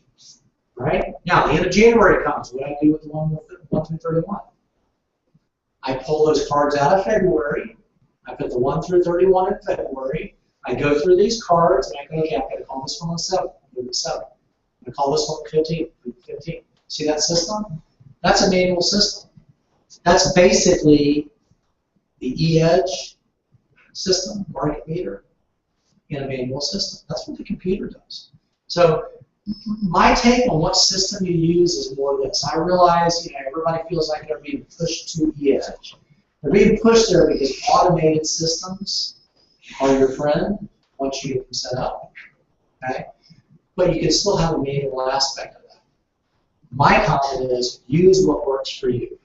If a manual system, you do all kinds of business with it, you're comfortable with it, and it works, use that. If that's E-Edge, use that. If it's top producer, use that. Doesn't matter what system you use. It's you use a system consistently. Okay? Now you can do the same kind of thing using a notebook like you've got, January through February, pages 1 through 31, and just list the names down on top of them, and you move those pages back month after month. Same kind of thing. But watch that Gary in Box video. He explains how that works. All right, what other questions? Nothing. All right, comments. Was this helpful? Was it useful? Very good. Could we have spent more time on any one topic other than another topic? No? Right amount of time on each topic? So y'all know the 4 C's?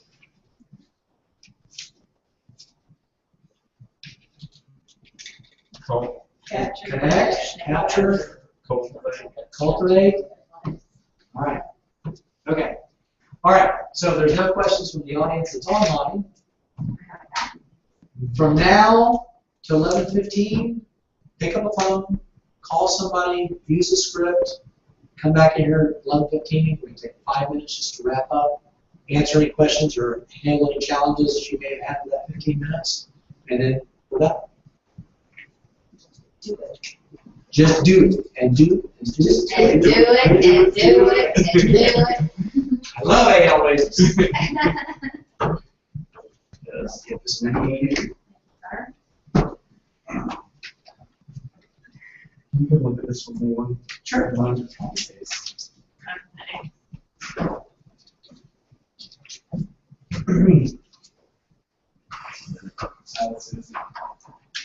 It's not a vacation. It's not a vacation. Is that going to hold us up? Yeah, any compliance items have to be clear.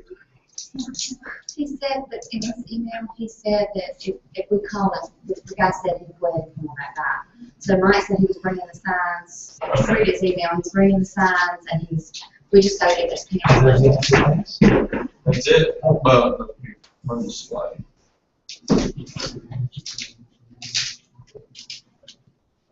Y'all come back to that. Doesn't look like me. It's a week. I need to forward this on. Well, what I would do is I would forward that on, Uh-huh. and Matt may decide to go ahead and forward that in and say, hey, look, we got it, we're dealing with these things, we'll give the re-inspection report at the end of the week. I would go ahead and forward that on to Matt. Okay. Maybe they can at least. And tell them we'll send the cleaning inspection once we get that. Okay. That way they can use it. We can, Very good. we want to get back on the website. Thanks, that. Get these in the website, we have people that want to register. Commission Can't made them register. take us off the website. I didn't realize that. Yeah, so We can't register. we'll send that and see what, Do you have Matt's? no, I have the email that Paula, is that right? Yeah, you can put it politician. I have Forward it. it, Paul. Okay. Thank you for coming to do this. Hey, I'm happy to. I love this.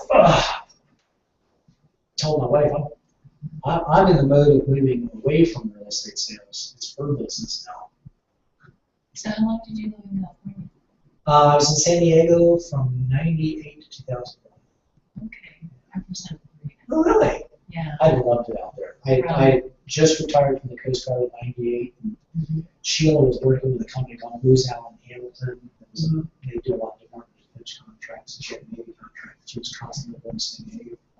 San Her- Diego's Oh, beautiful. I loved it. My relatives are from Michigan. I would have retired there. But just went in the cars. She loves the seasons.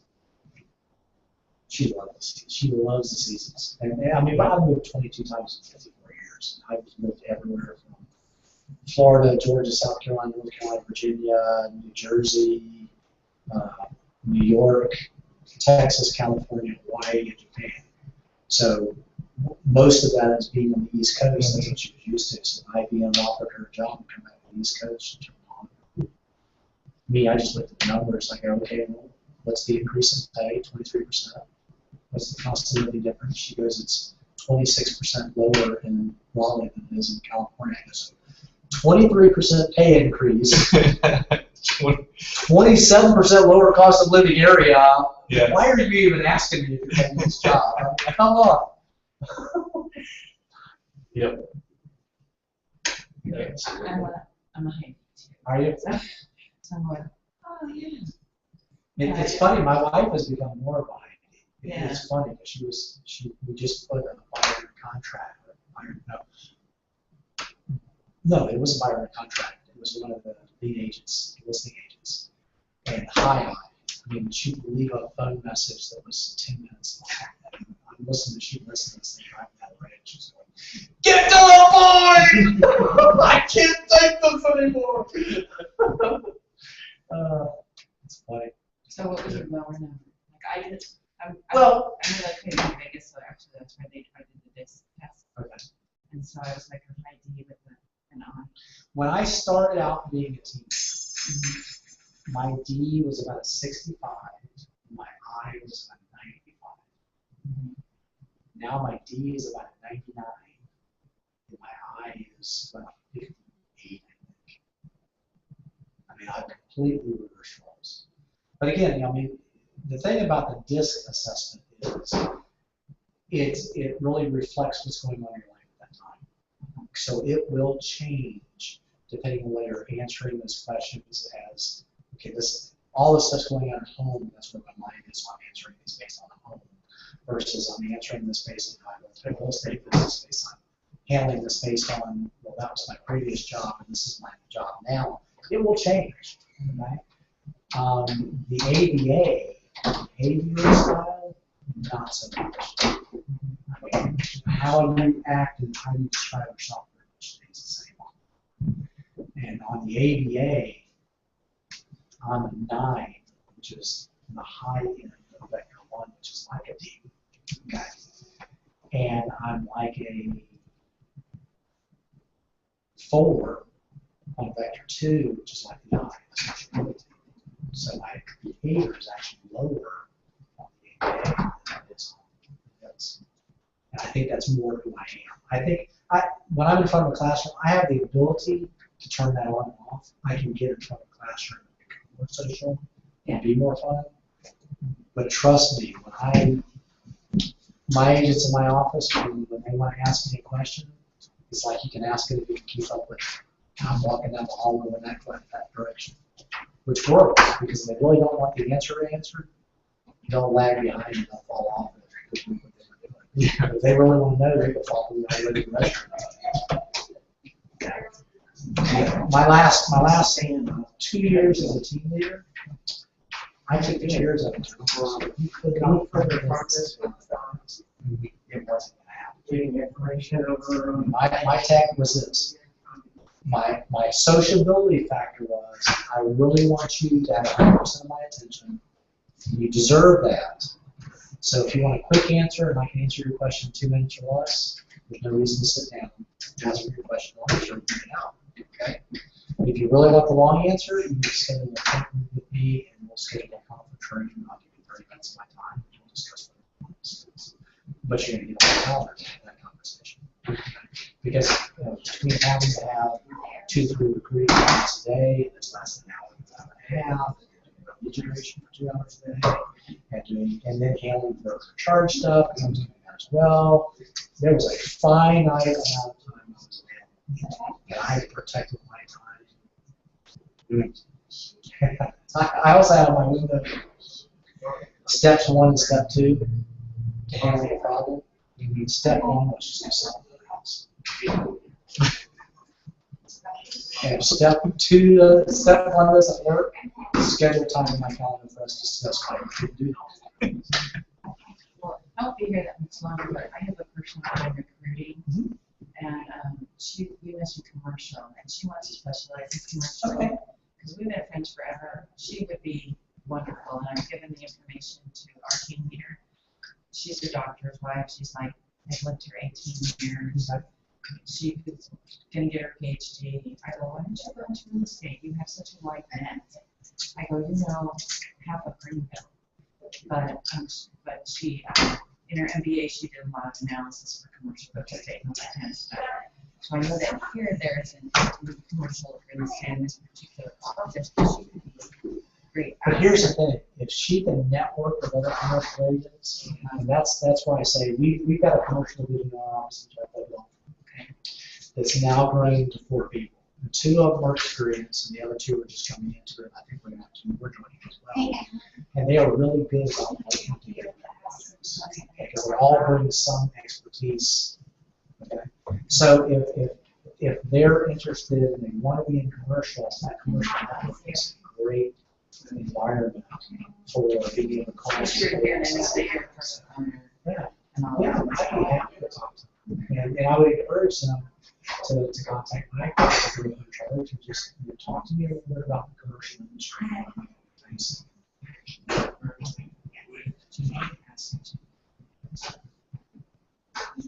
Should you ask you that? No, I'm asking, should my person that I'm I kind of asked Judy, and she was better. Right, and that's the point of having multiple resources. Right, It's not so that's where, obvious. well, so for her to be more comfortable, because obviously, she would be my dad. I'm trying to find somebody that can get really excited about the commercial aspect. Yeah, and what I would say is, we can either take her directly to my commercial building controller and say, hey, Wayne, I spoke to you, spoke to Wayne, I would refer over to you to kind of get a glimpse of getting commercial building. What can you tell me about it? And then based on that conversation, if we're more interested in wanting to some more, I can certainly talk to them, or I can talk to them first. And suggest that they contact them. Yeah, she's going to come to Keller Williams. Has she been on the commercial website? No, because she will be licensed in July. Okay. And then, and she's flipping a house right now. Okay. So she's going to do a little bit of residential, but her main focus, she really wants to be on commercial because that was her expertise in her MBA. And so I go, well, all the money and everything that makes a PhD, and your experience is what you do, and what you might be able to do with that, but at that time probably be better spent, dollar for dollar, and also your desire is to not work so many weekends, the commercial aspect of that is where you can do well. And I worked in the LA market for almost 18 years, so I've been here I'm not a big fan. I need to realize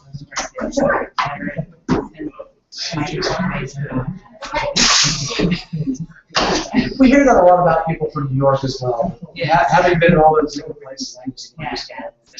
And you're going to talk about I understand. Yes, so Ellen is our OB. Okay. Yes, So I just saw that person, Mhm. and her basic focus, she wants to be in commercial. Jody's gonna take. We get referrals from commercial. Yeah, Is that okay? Yeah. No, no. yeah, we're waiting here. Okay, I'll be there. Well, I know Mike goes to Chapel Hill. Okay. I go to Chapel Hill. Tables may not be Anytime. Okay. Call them on the phone anytime. Yeah. Questions, say how to do this, how to do that. Yeah. And maybe I need to get in touch with some of them. I partnered with, because we have some, I I'm gave handling, I gave Tammy her contact information. Okay. I've spoken to her, I've invited her to Ignite. They're flipping a house right now, so and they also have their in-laws in. Yeah. So they're a little bit busy, but she is kind of getting to that, all of her kids are being raised, she needs something to put her time and focus on. But because she's done all the cost analysis, all the stuff I really hate, because I did a little bit of commercial in California, detested it, love residential. But she loves commercial, she loves those numbers, she loves all those kinds of things. That's perfect. So, we need a commercial agent. well, and she And wants, I said we have a need for it. We had someone walk in last week that has a 4.3 acres that fronts up to Highway 64 in Tarboro. well, I have your resource, I have your $2 billion. person. So let's do it. I referred it to Jim Fletcher and Terry. Okay. I didn't know you guys even did commercial players over there. Yeah. And I've partnered with Tom Eldridge out of North Raleigh on a piece that I've got right now. Okay. So he can put it in CWLS and have the letting of it through Raleigh, and then I got it on this end. So we have a need for it. So Okay, well, I gave Jennifer all her contact information. Yeah. I've talked to her, personally, because she said, well, do they want you to mentor me? Yeah. And she knows that I have an undetermined time that I'm gonna be here, because I have 2 houses. to So we sell. can definitely find her some other mentors on the commercial side in our area. Okay, okay. And like, she would be a great asset to Keller Williams. I pretty much talked about the market, that she can do passive income. I pitched on the basics of why this is the best choice for you. Does that fund busy? North Carolina. Her husband has an inspection. He's a radiologist. And so, she Yeah, sold I think on, this is a great area to do. yeah, she sold on Keller Williams. She sold on all of that, but I need people that know commercial. And what I don't know, I'm going to send you. Because that's my, that's sort of this, she'll be great. We've been friends forever, and so I said, I wanted to be a good match. I said, her profit sharing thing, you can get that to us. I explained the basic process of how Keller Williams is, what the process is as far as, where they put together a system, that it's the #2 training system. We've kind of gone through all that. So she's pretty much on board. She'll be licensed in July. And, but they did tell me, Ellen, that I needed to make you aware that she has a commercial,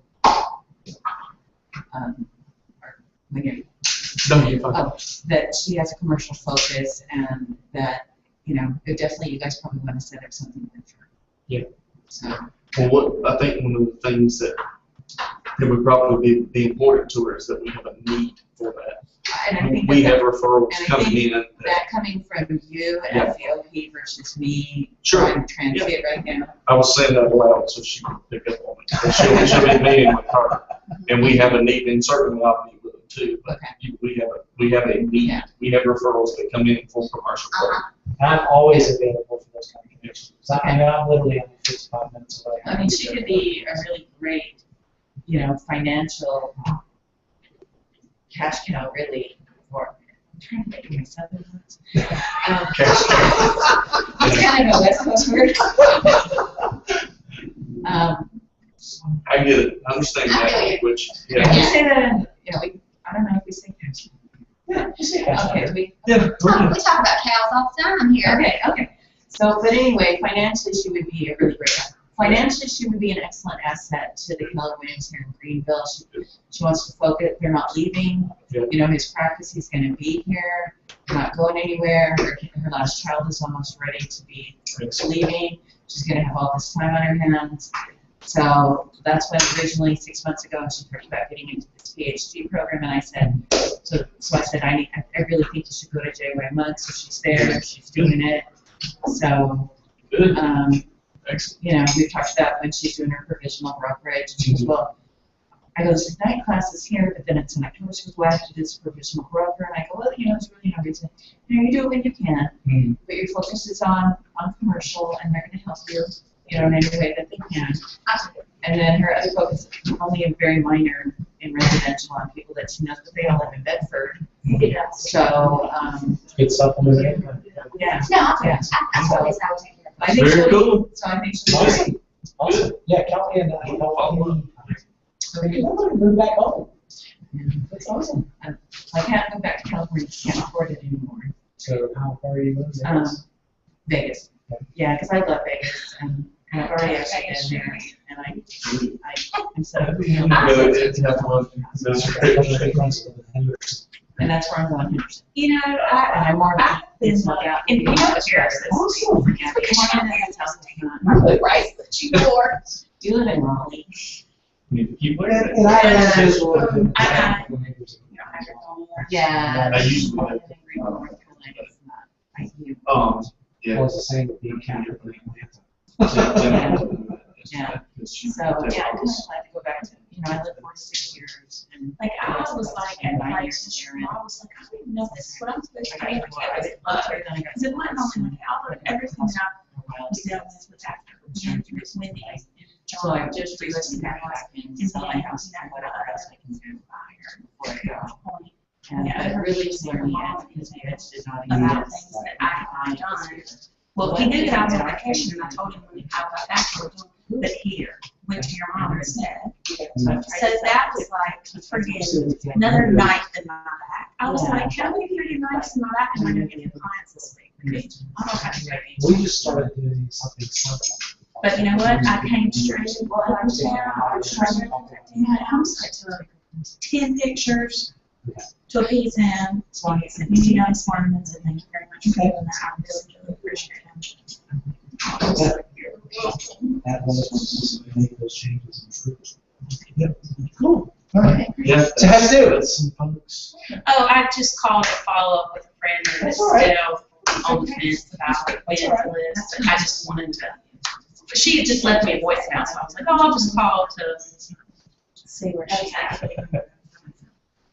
But no, I was talking about, I've had a really bad week, so I had a listing, one of my clients wanted me to do a dealer's house.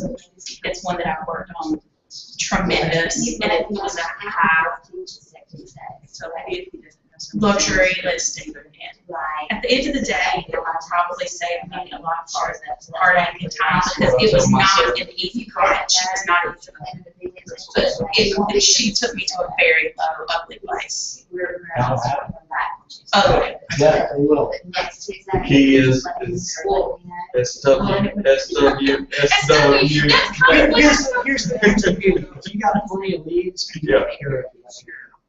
That's Well, and I think it's like what we've said all along, everything I learned, everything you learn. Like, you took this experience and say, okay, what did I do that I could have done differently? Or what could I have done that it wouldn't change, because that person is who they are, and maybe in the long run, I should have never taken the listing to Not begin you, with. it's them. Yes, absolutely. Yeah, it's always easy. I have no idea. Are we still live, dude? And I didn't end up doing all this.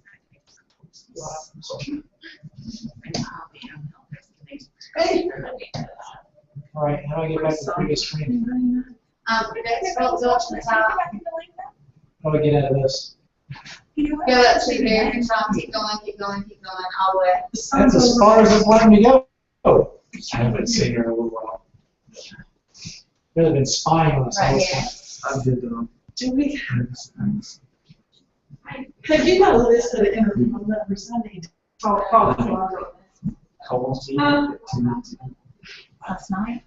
This was Oh, late So this one, that look right?